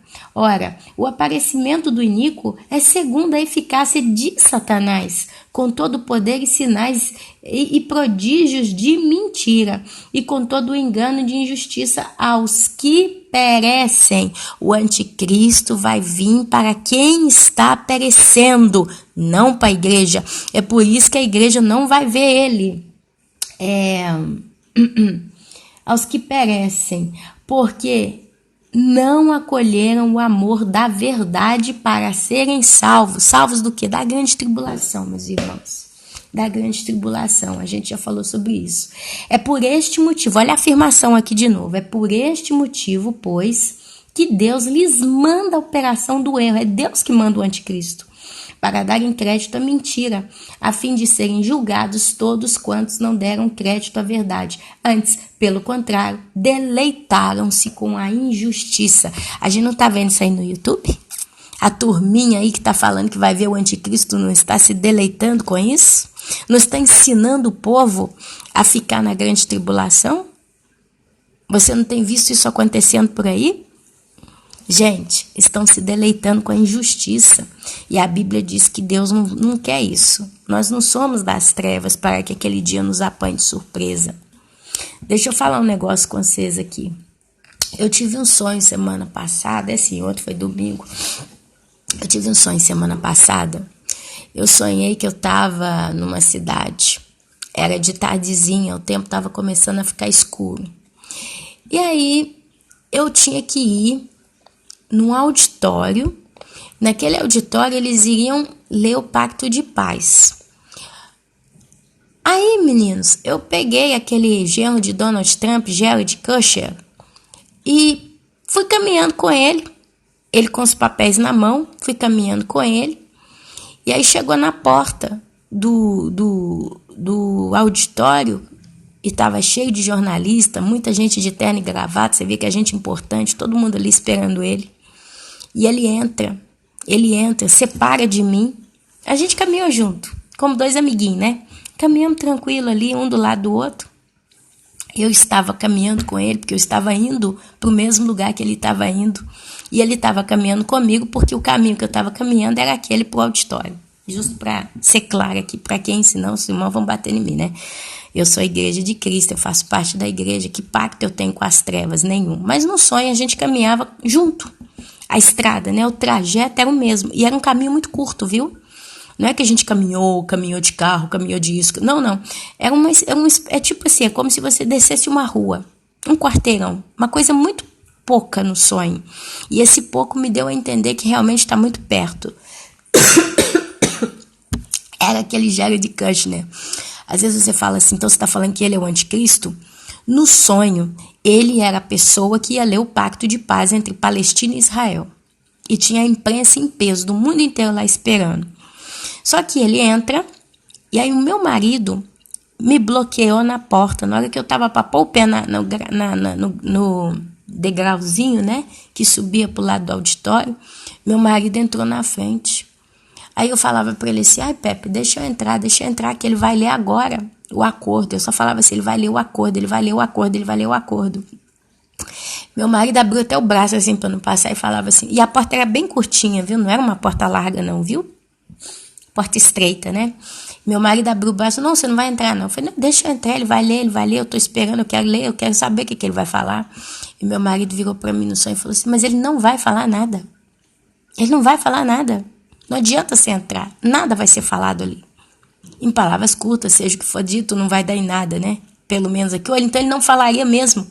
Ele ia simplesmente ficar ali em frente dos microfones e no sonho eu vi de Greta que ele parou naquele espécie de púlpito, né? Num lugarzinho mais alto, com uma mesinha para ele pôr o papel em cima, o microfone na frente. E realmente ele parou e ficou ali, olhando pro povo. Como se ele estivesse esperando a hora para poder falar. E o meu marido batia o pé comigo na porta e dizia, ele não vai falar nada. Ele não vai falar. Ele não vai abrir a boca, não vai falar. E ali acabou o sonho. Meus irmãos, você vai falar assim, mas o anticristo é Jared Kushner, Ana Paula. Hoje, ele é um grande candidato para ser anticristo. Se você pesquisar um pouco sobre ele, você vai ver. É o que mais está fazendo alvoroço aí sobre acordo de paz. Donald Trump se referiu a ele dizendo assim, se ele não conseguir, não vai conseguir, ninguém vai conseguir. Entre outras coisas, tá? Ele está agora fazendo um giro das cidades árabes, dos países árabes, para tentar fazer isso, né? E provavelmente quem será o anticristo, ele vai dar mentira para esse povo aceitar o plano de paz. Alguma coisa, porque ele fala mentira. A Bíblia diz que ele é estrategista, ele é muito inteligente em ilusão. Então ele vai oferecer coisas para todos que fizerem pacto com ele que ele não vai poder cumprir. Mas ele vai ser tão persuasivo, ele vai ser tão especialista em intrigas. Olha aí, a palavra é intriga. É criar guerra, né? Por debaixo dos panos, que ele vai conseguir sucesso em tudo que ele fizer. Então, meus amados, se é esse rapaz, eu não sei dizer. E eu não estou aqui para dizer. Porque quando eu caminhei com ele, naquele caminho curto, significa que hoje, nos tempos que nós estamos vivendo, literalmente a igreja está caminhando lado a lado com o anticristo. Mas em que sentido? Pactuando com ele? Não. Nós estamos debaixo do mesmo tempo e espaço. É como se você estivesse numa estrada com um carro a 120 km por hora, numa estrada, e aquele carro está caminhando, e do lado direito tem uma linha de trem. Se você olhar pela janela do seu carro, tem um trem caminhando com você também a 120 km por hora. Ele está indo no trilho dele, e você está indo na sua estrada, mas vocês estão caminhando juntos naquele trato, naquele pedaço de estrada. É claro que vai chegar um momento que cada um tem o seu destino final. O trem, ele vai para um lugar e você vai para outro na sua estrada. São estradas diferentes. Mas dentro de um determinado espaço de tempo, vocês estão caminhando lado a lado. A igreja hoje está na terra, mas o anticristo já está na terra. A igreja caminha naquela parte quando a Bíblia fala assim, continue o justo sendo mais justo, se santificando mais, e continue o ímpio sendo cada dia mais sujo, pecando mais, se sujando ainda mais. Está escrito na Bíblia. Só que os dois estão na mesma estrada de tempo. Pela primeira vez na história da humanidade, eu acredito, pelo que a gente está vendo aí fora, que o anticristo ele já está vivo. Ele já cresceu, já não é mais uma criança. E ele já está operando. Ele só vai ter que tomar posse. É o que fala o apóstolo Paulo em 2 Tessalonicenses. Que quando aquele que o detém for retirado, de fato ele vai se manifestar. Por que no sonho ele não abria a boca? E meu marido estava me impedindo de eu entrar dentro para assistir. Primeiro porque a igreja não vai ver o dia que o pacto de paz do anticristo for declarado à terra. Porque assim, 2 Tessalonicenses diz que somente quando aquele que o detém for afastado, de fato ele se manifestará, significa que manifestar é o quê? Abrir a boca, é agir, é mostrar que ele está ali no poder. Então, que aquele que o detém for retirado, ele se manifesta. É como se no sonho, que meu marido, além dele dizer para mim para eu não entrar, que ele não ia falar nada, no sonho eu via que a intenção do meu marido era da gente ir embora dali. Ele queria sair dali comigo. Fico até feliz dele estar nesse sonho, mais um sonho que eu vejo ele sempre do lado da luz. Então eu tenho uma paz no meu coração que o meu esposo vai subir até no arrebatamento. Tadinho, ele merece, é uma bênção de pessoa. Ele carrega água na peneira por mim e pelos nossos filhos. Não sabe o que fazer de bênção para nós. E é uma pessoa muito humilde de coração. Orem pela salvação do meu marido, para Deus concluir a obra que ele começou na vida dele. Porque realmente é uma bênção de pessoa. Muito manso, muita gente boa. Enfim. E o anticristo, né? No caso ali, o Géride, que estava ali dentro, ele simplesmente estava esperando para abrir a boca. Mas ele não abria a boca. Gente, se ele abrisse a boca lá, aonde eu estava na porta, eu ia escutar. Só que meu marido simplesmente já estava decidido. Ele falava, ele não vai falar. Ele não vai dizer nada. Eu não vou aqui falar que meu marido poderia representar Jesus no sonho, porque se fosse Jesus, o próprio Jesus apareceria ali naquela porta segurando, né, eu para não entrar.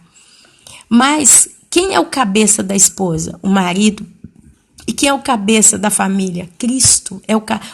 Maridos, amais as vossas esposas, assim como Cristo amou a sua igreja. Marido é o cabeça da mulher, assim como Cristo é o cabeça da igreja. E Deus Pai, o cabeça de Cristo, de tudo, né? Então, você vê a simbologia no sonho, sabe? As autoridades ali, as significâncias.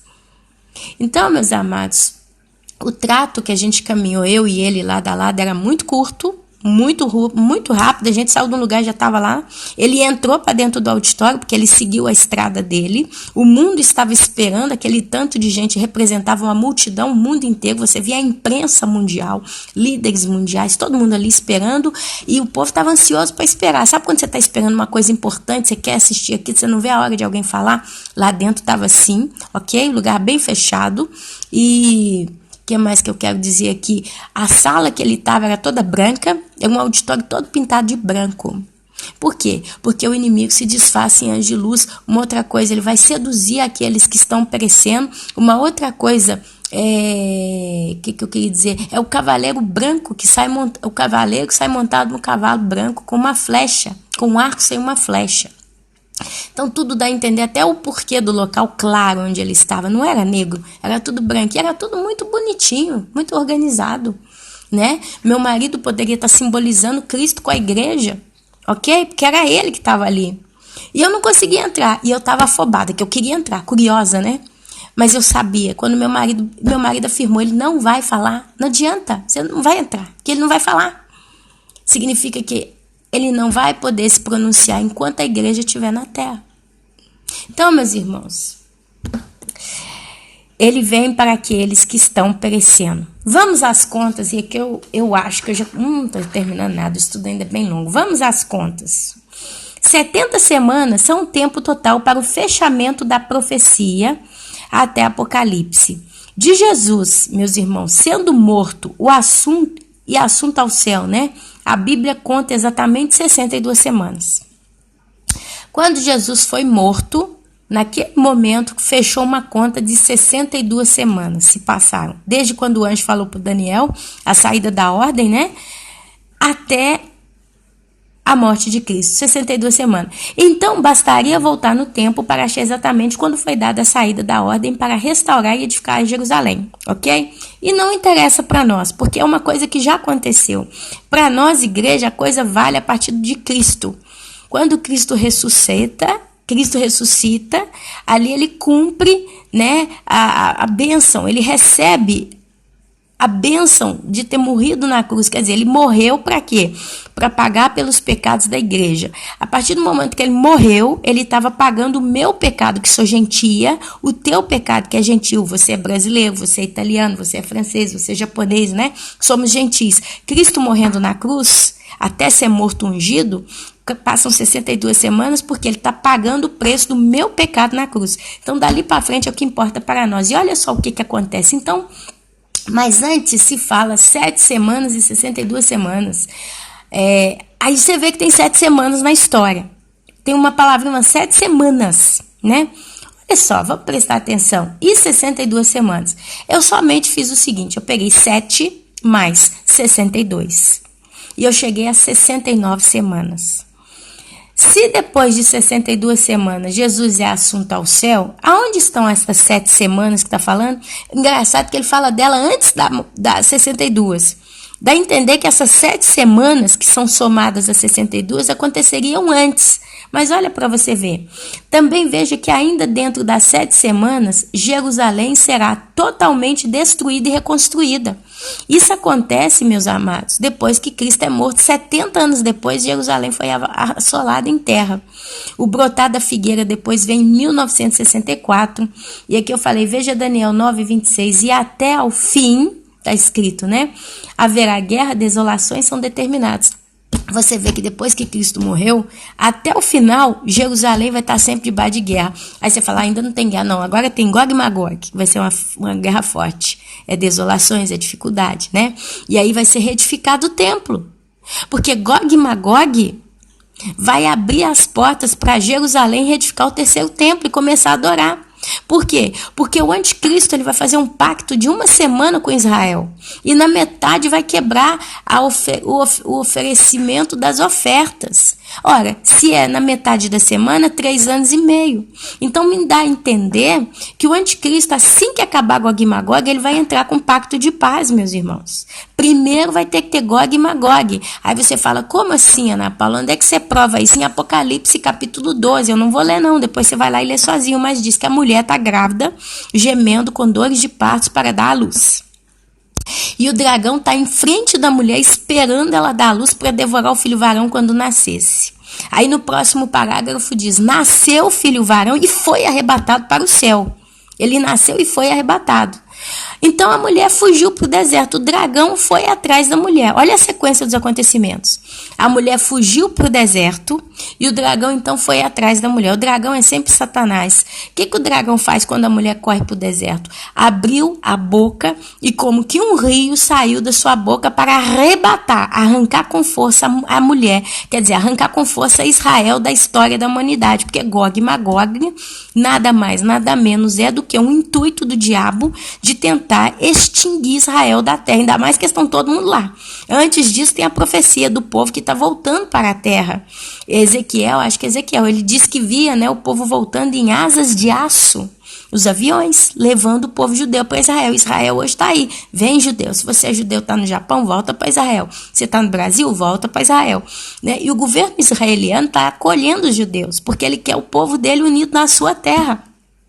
E a mulher foge para o deserto, que é o quê? Lugar de sofrimento. O dragão vem para arrebentar com ela e abre a boca e como que um rio entra na figura profética de muitas águas, como um dilúvio. De novo a história está se repetindo. Ele vem como que um rio para arrebatar a mulher, quer dizer, tirar Israel com força do cenário. Mas aí a Bíblia diz, a terra abre a boca e engole o rio. Se você vai ler Ezequiel 38 e 39, toda a batalha de Gog e Magog, você vai ver que a batalha de Gog e Magog, Israel vence. E vence rápido. Porque vai ser uma guerra rápida. O rio vem, a terra já abre a boca e engoliu o rio. Vai ser uma coisa rápida. Aí o que acontece? Então, o dragão se volta contra os restantes dos descendentes da mulher. Peraí, se o primeiro que nasceu, o primeiro descendente foi o filho é a igreja, que é arrebatada. A palavra lá está lá, arrebatada. Então o diabo não consegue tocar na igreja, ele está na frente tentando pegar ela quando ela nasce, mas ela nasce e é logo arrebatada, quer dizer, arpazo, tirada com força. O diabo perdeu, 1-0. Aí ele corre contra a mulher. Quem é a mulher? Israel, porque a igreja veio dos judeus, os apóstolos, Jesus Cristo, etc e tal. Então a mulher é sempre o símbolo do judeu, de Israel. Ela foge para o deserto, Até então ela não está fazendo nada, ela está só fugindo para um lugar de sofrimento, lugar de tribulação, deserto, porque ela vai estar atribulada. Então você vê o início de Gog e Magog, Israel se preparando e Satanás mandando as tropas, né, os seus seguidores contra Israel. E aí você vê que como que um rio vem para arrebatar Israel, aí Deus abre a boca da terra e a terra engole. Você vê então Quem manda o rio é o diabo. Quem abre a boca da terra é Deus. Deus então acaba com Gog e Magog. Por quê? Porque eles não vão ter nenhum sucesso sobre Jerusalém, sobre Israel. Provavelmente isso vai gerar uma polêmica de morte, de guerra, de não ter paz. Olha só, os inimigos de Israel se levantaram contra eles para fazer guerra. Israel venceu a guerra. Agora a gente precisa consertar isso tudo. Vamos trazer paz e segurança para Israel. Vamos assinar um acordo. Vamos dar para os judeus o que eles merecem. Eles querem a terra deles, eles querem fazer o templo deles. Olha para vocês verem as nações que se levantaram contra essa nação tão pequenininha que é Israel. Finalmente nós entendemos que Israel é dono da sua terra. Deixa eles viverem em paz. E aí então se assina um pacto com muitos. Daniel diz que o anticristo faz aliança com muitos por uma semana. Porque para fazer paz com Israel, não adianta ele assinar só um contrato de paz com a nação judaica Israel. Ele tem que assinar várias alianças com várias nações. Vocês vão se render ou não? Vamos, então vamos assinar um contrato aqui. Mas por uma semana, quer dizer, o anticristo ele vai simplesmente propor 7 anos de paz. Provavelmente ele vai vir com a conversa tipo assim, gente, aconteceu muita bagunça, vamos fazer o seguinte, vamos fazer um contrato de 7 anos para a gente ver se vai dar certo? Vamos fazer? E ali ele vai entrar com as suas mentiras, com as suas ilusões. A Bíblia diz que ele é mestre em intrigas. Provavelmente ele vai dizer algo do gênero, olha, vamos deixar Israel fazer o que ele quer, falando pro inimigo, né? Vai chegar lá com carinha de anjo, mas fala como um monstro. Entre as cortinas, atrás delas, pode ser que ele vai virar estrategista e falar, olha, deixa eles fazerem um acordo. Eu vou resolver o problema com Israel. E a você, eu te prometo que se eles não cumprirem como eu digo, depois você vai lá e pode fazer o que você quiser. Mas vamos fazer um acordo de pausa, de paz por 7 anos. E ele vai falar coisas, intrigas, mestre em intrigas, que ele vai conseguir persuadir todos esses líderes. E eles vão assinar esse acordo. O que vai ser dado, prometido, eu acredito que a guerra vai ser o basta para estabelecer essa chamada paz de 7 anos. E aí depois, na metade da semana, ele vai lá e rasga, porque ele vai querer ser adorado como Deus, ele vai entrar para ser adorado como Deus. E aí você vai lá para Mateus capítulo 24, né? Quando começa a falar, quando vocês virem o abominável da desolação de que falou o profeta Daniel no lugar santo, quem lê entenda. Então os que estiverem na Judéia não voltem para pegar a sua capa. Não sei se é isso. Aquele que estiver em cima do teto não desça para pegar sua capa. Ai das mulheres grávidas e das que estiverem amamentando, orem para que a sua fuga não seja no inverno, nem no sábado. Tá falando para judeu. Porque o negócio dele vai ser sentar no templo ali para ser adorado. Ele vai encerrar com as ofertas de manjar. Porque ele vai dizer, se vocês não querem me adorar, vocês não vão poder adorar mais nada aqui dentro. E ali então você vai ver a preparação, 3 anos e meio para frente, a preparação do cenário para o Armagedon. Mas vamos continuar. O brotar da figueira e até o fim haverá guerra. A igreja e o seu tempo na terra está dentro destas 7 semanas, que está logo depois da 62ª semana. Cumpriu as 62 semanas. Jesus foi morto e crucificado, entrou as 7 semanas que Daniel profetizou. Então, essas 7 semanas, elas vão fechar 69. Então, hoje nós estamos dentro do tempo profético de 7 semanas que o anjo falou ali para Daniel. A igreja, ela está dentro do 7. E 7 é o número da perfeição. É o número, Deus faz o 7 porque é o número do perfeito. 7 candelabros, 7 espíritos, 7 igrejas, 7 lá, 7 dias para arrumar. A igreja e o seu tempo na terra está dentro destas 7 semanas. A igreja nasceu depois que Cristo foi assunto ao céu, depois que ele foi crucificado, ele pagou o preço do nosso pecado. Israel também brotou muito tempo depois. Ela brotou em 1964 com Oswaldo Aranha. Eu, Ana Paula, meus irmãos, eu chamo esse tempo entre as 62 semanas e o entrar das 7 e o transcorrer das 7 como um tempo chamado hiato. Um tempo de hiato, ok?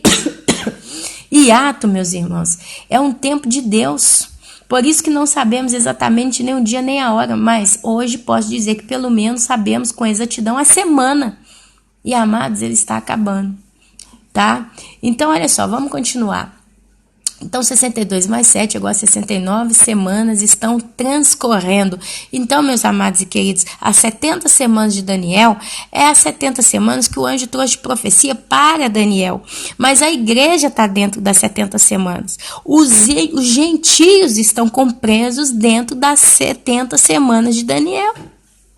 É Deus mostrando tudo para Daniel. Resumido, Daniel capítulo 9, 26 começa falando que quem vai vir e destruir a cidade e o santuário, onde seu fim será num dilúvio, a guerra que faz Tito Flávio Vespasiano, eu já expliquei, né? É o povo do príncipe que é divino, não príncipe, eu já falei também, né? Isso é provado em 2 Tessalonicenses, aí tem uma série de assuntos aqui que eu já conversei com os irmãos, somando um total de 69 semanas, mas Daniel 9, 24 declara que são 70 semanas para que tudo se cumpra. 70 menos 69, uma semana. Significa que falta uma semana, que é 7 anos, para que se cumpra as 70 semanas, ok? Mas vamos lá. Então é onde entendemos claramente que a última semana é a semana da tribulação, grande tribulação. Daniel 9, capítulo 27 diz, ele fará firme aliança com muitos por uma semana. Isto é, a 70ª semana. Amados irmãos, estamos transcorrendo a 69ª, semana 69. Este tempo não é de 7 anos ou de séculos. Veja que até o ungido dizem que se passaram 490 anos. Dizem que até o ungido se passaram 490 anos. Tem estudos aí que explicam isso na ponta do lápis, mas justo para os irmãos entenderem, né? Mais ou menos, né? Antes do nascimento de Jesus até... Olha só, se você for lá no livro de Neemias, capítulo 13, se passaram 420 anos antes que Cristo nascesse.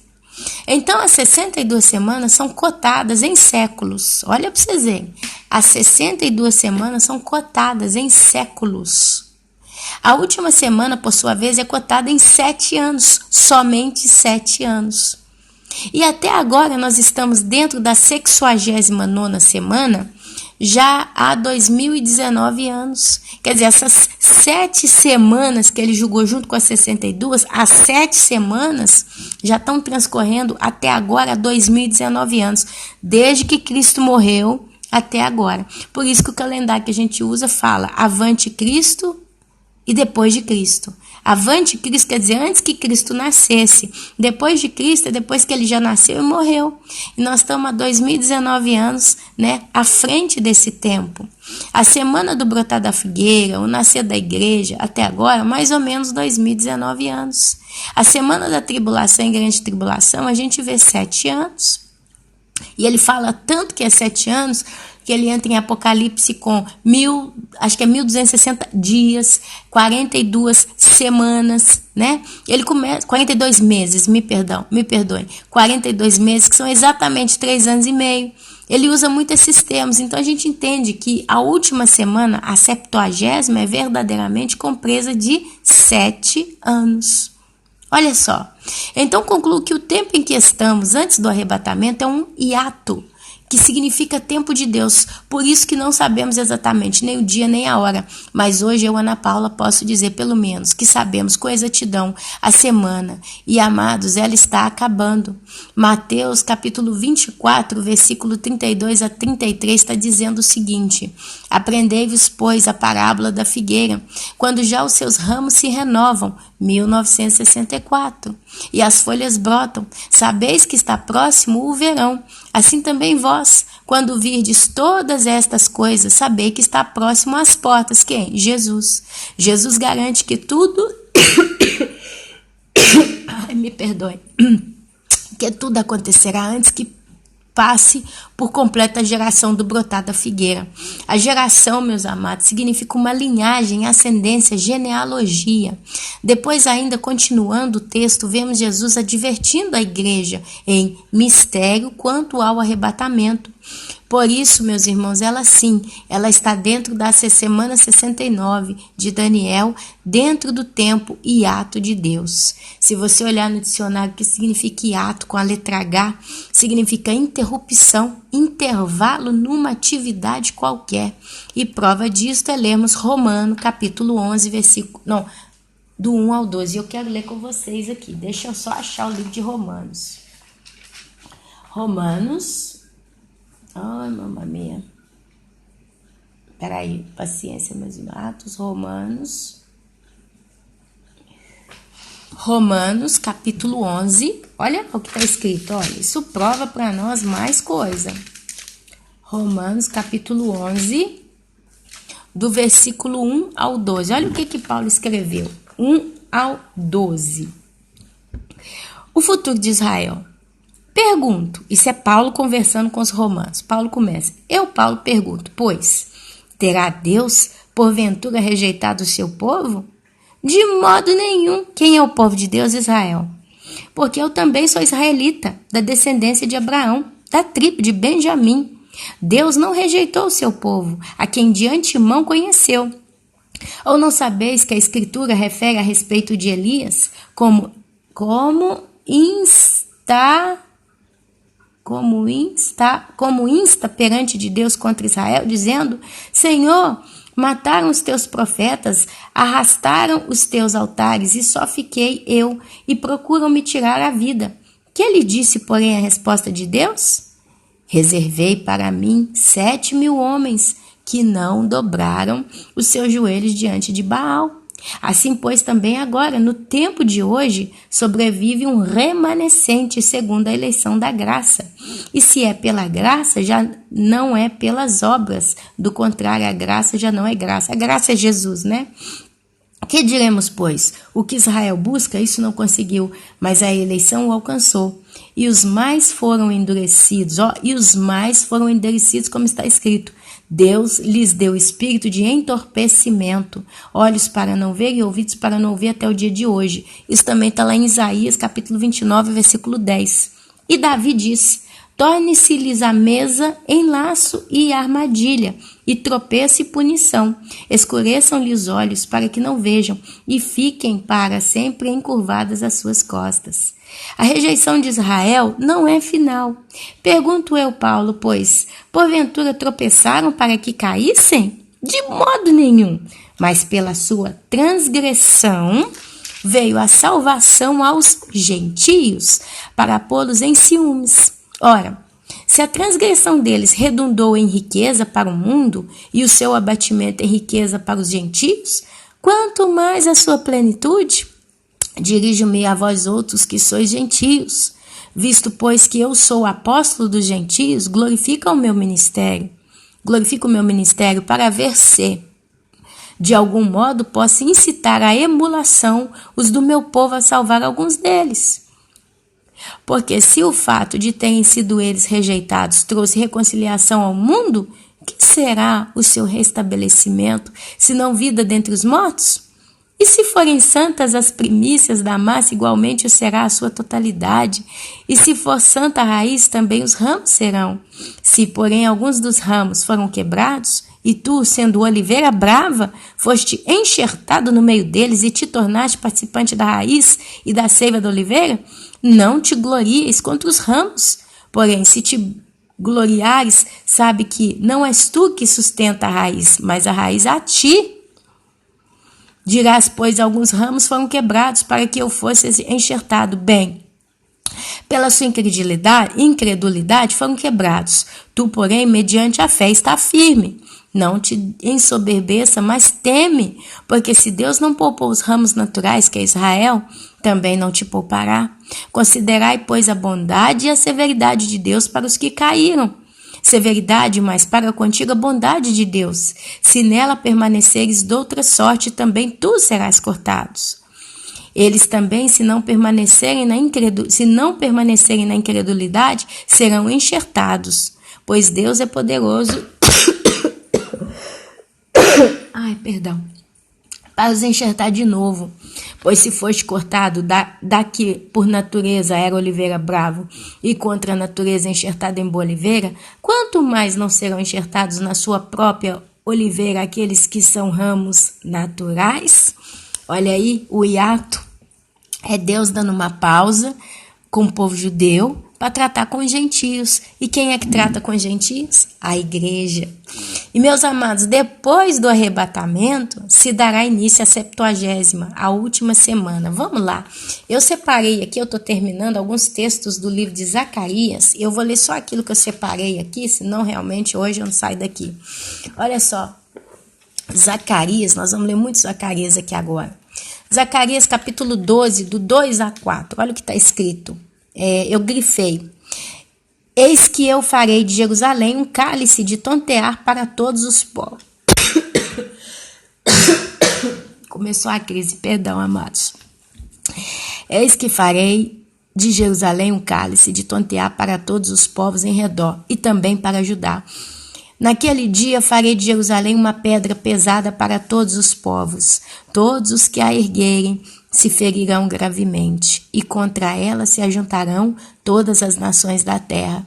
Naquele dia, diz o Senhor, ferirei de espanto a todos os cavalos e de loucura os que montam. Depois Zacarias 2, 10 a 12. E sobre a casa de Davi e sobre os habitantes de Jerusalém, derramarei o meu espírito da graça e de súplicas.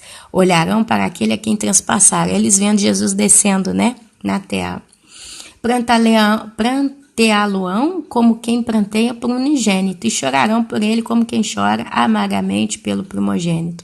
Naquele dia será grande o pranto em Jerusalém, como o pranto de Hadad e Rinom, no vale do Megido. A terra pranteará, cada família à parte, a família da casa de Davi à parte, as suas mulheres à parte, e a família da casa de Natã à parte. Aqui continua. Depois eu pedi Zacarias 13, versículo 1. Naquele dia haverá uma fonte aberta para a casa de Davi e para os habitantes de Jerusalém, para remover o pecado e a impureza. Isso aí nos leva lá de novo em Daniel, capítulo 9, versículo 24, que está dizendo o seguinte, no versículo 24, para trazer justiça eterna, selar a visão, a profecia e para ungir os santos dos santos. O que ele fala? Naquele dia haverá uma fonte aberta para a casa de Davi e para os habitantes de Jerusalém, para remover o pecado e a impureza. E o que está dizendo aqui? Para fazer cessar a transgressão, para dar fim aos pecados e expiar a iniquidade, trazer a justiça eterna. Meus irmãos, a partir do momento que Jesus pisa na terra com o povo judeu, a coisa vai se resolver. Zacarias, capítulo 14. 14 é só um, olha só. Eis que vem o dia do Senhor, em que os teus despojos se repartirão no meio de ti. Depois Zacarias, capítulo 14, do 3 ao 5. Então sairá o Senhor e pelejará contra essas nações, as nações do Armagedon, que vão se levantar contra Israel, como pelejou no dia da batalha. Naquele dia estarão seus pés sobre o Monte das Oliveiras, que está de frente a Jerusalém para o oriente. O Monte das Oliveiras será fendido pelo meio, para o oriente e para o ocidente, e haverá um vale muito grande. Metade do monte se apartará para o norte, a outra para o sul. Fugireis pelo vale dos meus montes, porque o vale dos montes chegará até Azal. Sim, fugireis como fugistes do terremoto no dia de Uzias, rei de Judá. Então virá o Senhor, meu Deus, e todos os seus santos com ele. Olha aí a igreja descendo com Cristo para pelejar. Apocalipse, capítulo 19, versículo 13, bate com esse texto aqui que nós vimos de Daniel, capítulo 14, 3 a 5. Deixa eu chegar aqui. Apocalipse 19, 13. Só o 13, tá?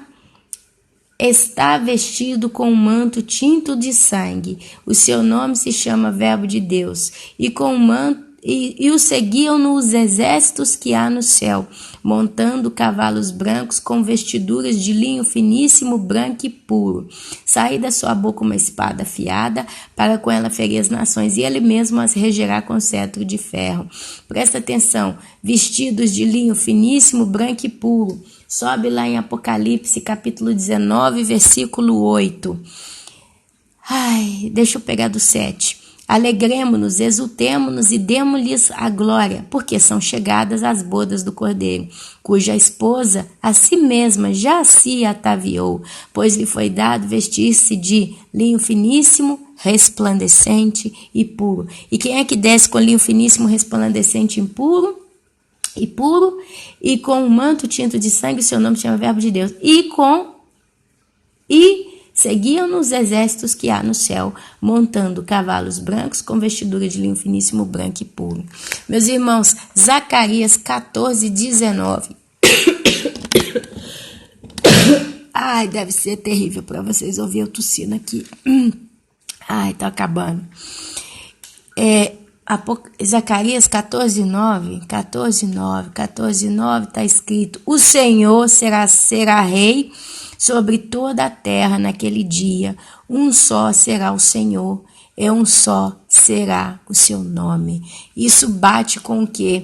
Com as 70 semanas de Daniel, quando ele fala para trazer a justiça eterna e para selar a visão. Meus irmãos, o Senhor será rei sobre toda a terra naquele dia. Um só será o Senhor e um só será o seu nome. Trazer a justiça eterna, Maranata.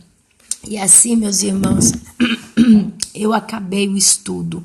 Se você me perguntar, então, o que é o objetivo de você trazer esse estudo para nós, Ana Paula? Destrinchar 70 semanas de Daniel, provar para vocês que a igreja está incluída dentro desse tempo. A gente sabe por alto que é isso, mas a gente pensa só em judeu, quando a gente lembra da palavra 70 semanas. E entender que nós estamos dentro das 7 semanas, né, que estão aí ocorrentes logo depois do final da semana de número 62. Essas 7 semanas não são 7 por 7, 49 dias que dá, né? Se a gente for contar 7 semanas por 7, de 7 por 7, 49. Não são 49 dias, mas atualmente ela já está dentro de 2019 anos, desde que Jesus foi morto. Então ela compreende um tempo chamado tempo hiato de Deus. É uma pausa que Deus deu com Israel, deixando eles lá com o coração duros, para que os gentios fossem salvos, para que o evangelho de Cristo fosse por todo o mundo. E a Bíblia fala, meus irmãos, da parábola daquele moço que foi encontrado machucado na estrada. E aí passou um judeu, não quis saber, passou um outro judeu, não quis saber. Aí passou um que não era judeu, pegou ele, lavou as feridas dele com vinagre, com vinho, parece que passou vinagre. Ó, eu tô falando e pensando, ó, ele lavou a ferida daquele moço com vinho e passou óleo. Jesus lavou a igreja com o sangue dele e pôs o óleo, que é o Espírito Santo. E aí o que acontece? Ele leva esse moço para uma espécie de uma pensão, de um hotel, e paga o salário de 2 dias de trabalho. Deixou 2 talentos com o dono da pensão e falou para ele: cuida dele, trata dele, dá a ele tudo que servir. Se passar, quando eu voltar, eu te pago a diferença. E a palavra de Deus fala que o tempo de vida de uma geração são 70 anos. Se passar disso é enfado e cansaço, canseira. Hoje a igreja já está no tempo do enfado e canseira. Se muito chegar a 80 anos é enfado e canseira. 2000 anos, 2 dias de trabalho. A Bíblia diz que um dia para Deus é como 1000 anos e 1000 anos é como um dia. Não faz diferença, porque o tempo dele não é o nosso. Meus irmãos, o dia que nós entendemos que Deus ele tem uma espécie de uma agenda com eventos escritos, em datas específicas do tempo da dispensação da humanidade na Terra, na era do homem na Terra. Hoje essa era já está com 6.000 anos. Então, dentro desse período, ele tem os eventos marcados dentro das datas dele. Nós não sabemos as datas. A Bíblia diz que nós não sabemos nem o dia nem a hora. Mas Jesus fala o seguinte: você tem que vigiar, você tem que vigiar, você tem que vigiar. Você vê lá no livro de Mateus, ao mesmo tempo que ele fala, né, da vinda de Cristo, ele fala, por exemplo, da entrada da grande tribulação e da tribulação, ele fala do princípio das dores. Logo na sequência do capítulo 25 em diante, ele manda o povo vigiar. Primeiro ele anuncia o caos que vem, depois ele fala a vigilância. Com brotar da figueira, sabeis que já está próximo às portas. Quer dizer, e ali ele começa, 2 vão estar numa cama, um será levado, outro deixado. 2 vão estar no moinho, um será levado, outro deixado. 2 estarão trabalhando no campo, um será levado, outro deixado. Quer dizer, você vê claramente Jesus falando do arrebatamento. Só que era um mistério fechado que só o apóstolo Paulo destrinchou melhor. Trouxe para a igreja, porque ele foi o apóstolo dos gentios. E como o arrebatamento é por conta da igreja, porque a igreja aceitou a Cristo, e ela é chamada de noiva de Cristo, e ela diz, Maranata, ora vem Senhor Jesus. E a Bíblia diz o óleo, né? O Espírito e a noiva dizem, ora vem Senhor Jesus. Nós somos o povo que é a próxima bola da vez. Vai ser ali do acordo de paz, agora dia 15. Se lê alguma coisa, se pronunciar alguma coisa, pode até ser o acordo final, e aí eu até fico curiosa, porque quando for lido, se for lido, a gente tem que prestar atenção não nas promessas que estão dentro desse acordo, mas o tempo proposto de duração deste acordo. Seja lá quem for ler e apresentar esse acordo, só será o acordo da Bíblia, profetizado por Daniel e Apocalipse, se ele tiver 7 anos de duração. Se esse acordo que foi lido agora dia 15 falar em 10 anos, 2 anos, 10 anos, 20 anos, não é o acordo bíblico, é um outro acordo qualquer, como muitos já foram apresentados em todo o tempo. Mas se esse acordo for dito 7 anos, provavelmente esse vai ser o acordo, não é o acordo do século, como eles dizem, né? Vai ser o acordo que vai definir a situação de toda a humanidade. Meus irmãos, mas como a igreja detém o anticristo de se manifestar e é ele que tem que dar esse acordo, provavelmente nós não vamos ficar sabendo nada aqui na terra. Pode ser então que a próxima bola da vez, e eu tenho isso muito forte no meu coração, é o arrebatamento. Por isso, mais do que nunca, lave as suas vestes. Eu hoje de manhã dei um passo para trazer paz na minha vida, liberando uma pessoa que me oprime sempre. E eu hoje estou dando esse passo. Eu precisaria fazer isso humanamente. Olha, meus irmãos, eu vou ser sincera, humanamente, quanto menos contato eu tenho com essa pessoa, melhor é. Já um bom dia, um boa tarde, um tchau, já é o suficiente para me trazer problema, como tem sido. Mas por amor ao meu Deus e por temor de acabar, quem sabe, né? E se isso for o suficiente para não me deixar ser arrebatada? Isso chama temor. É você sempre preferir fazer o que Deus gostaria que você fizesse. Viver em paz com todos, se possível. Não vai ser fácil. Vai ser um pé no saco, desculpa a expressão, mas essa é a verdade. Mas, meus amados irmãos, o arrebatamento está realmente muito perto. Vai ser essa Páscoa? Não sei. Mas eu sei que o tempo está passando e vai acontecer. Vai acontecer. Porque até agora tudo está se cumprindo. Por que o arrebatamento não vai ser a próxima bola da vez? Então, o que eu posso dizer aqui hoje é Maranata.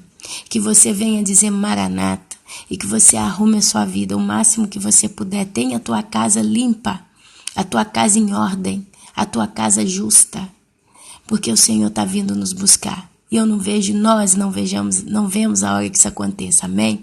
E assim, meus queridos, eu me despeço com 2 horas de vídeo. Nós fizemos um belo estudo. Espero que vocês possam estudar isso com calma, ver os textos depois, todas as referências, e que o Senhor possa estar falando ao teu coração. 7 é o número da perfeição. 7 semanas é o tempo da igreja. É o tempo em que Deus está trabalhando para que a igreja se encontre perfeita, irrepreensível, quando ele vier nos buscar. A Bíblia diz que a obra que ele começou, ele vai terminar em nós. E eu creio nisso de todo o meu coração. O importante é que cada um de nós façamos a nossa parte. Amém? Meus queridos, um abraço. Eu vos saluto, né? Vos saúdo com a santa, gloriosa e poderosa Shalom do Senhor, que é a paz que excede todo entendimento. Vou dar uma sumida aqui do canal por uns 10 dias. Já disse por quê. Agora vem a Páscoa, a gente vai visitar familiares. Eu vou estar com o filho e o marido em casa todo dia, a gente vai estar nesse alvoroço aqui. Então eu vou dar uma sumida por uns próximos 10 dias, mais ou menos. Se eu voltar com o canal, se o Senhor não nos arrebatar antes, vamos ver o que ele traz, tá bom? Que o Senhor vos abençoe, vos dê graça, vos dê sabedoria, força e perseverança. Orem pela salvação das vossas famílias. Faça uma lista de nome, ora por todo mundo, ora, meus irmãos, não deixem de orar. É uma coisa que pode fazer a diferença na vida deles, amém? E assim eu vos deixo um abraço. Eu vou cuidar da minha gripe, agora eu vou no médico para ver se ele me ajuda. E nesse meio tempo, vamos que vamos, né? Que o tempo está acabando. Amém, amém e amém.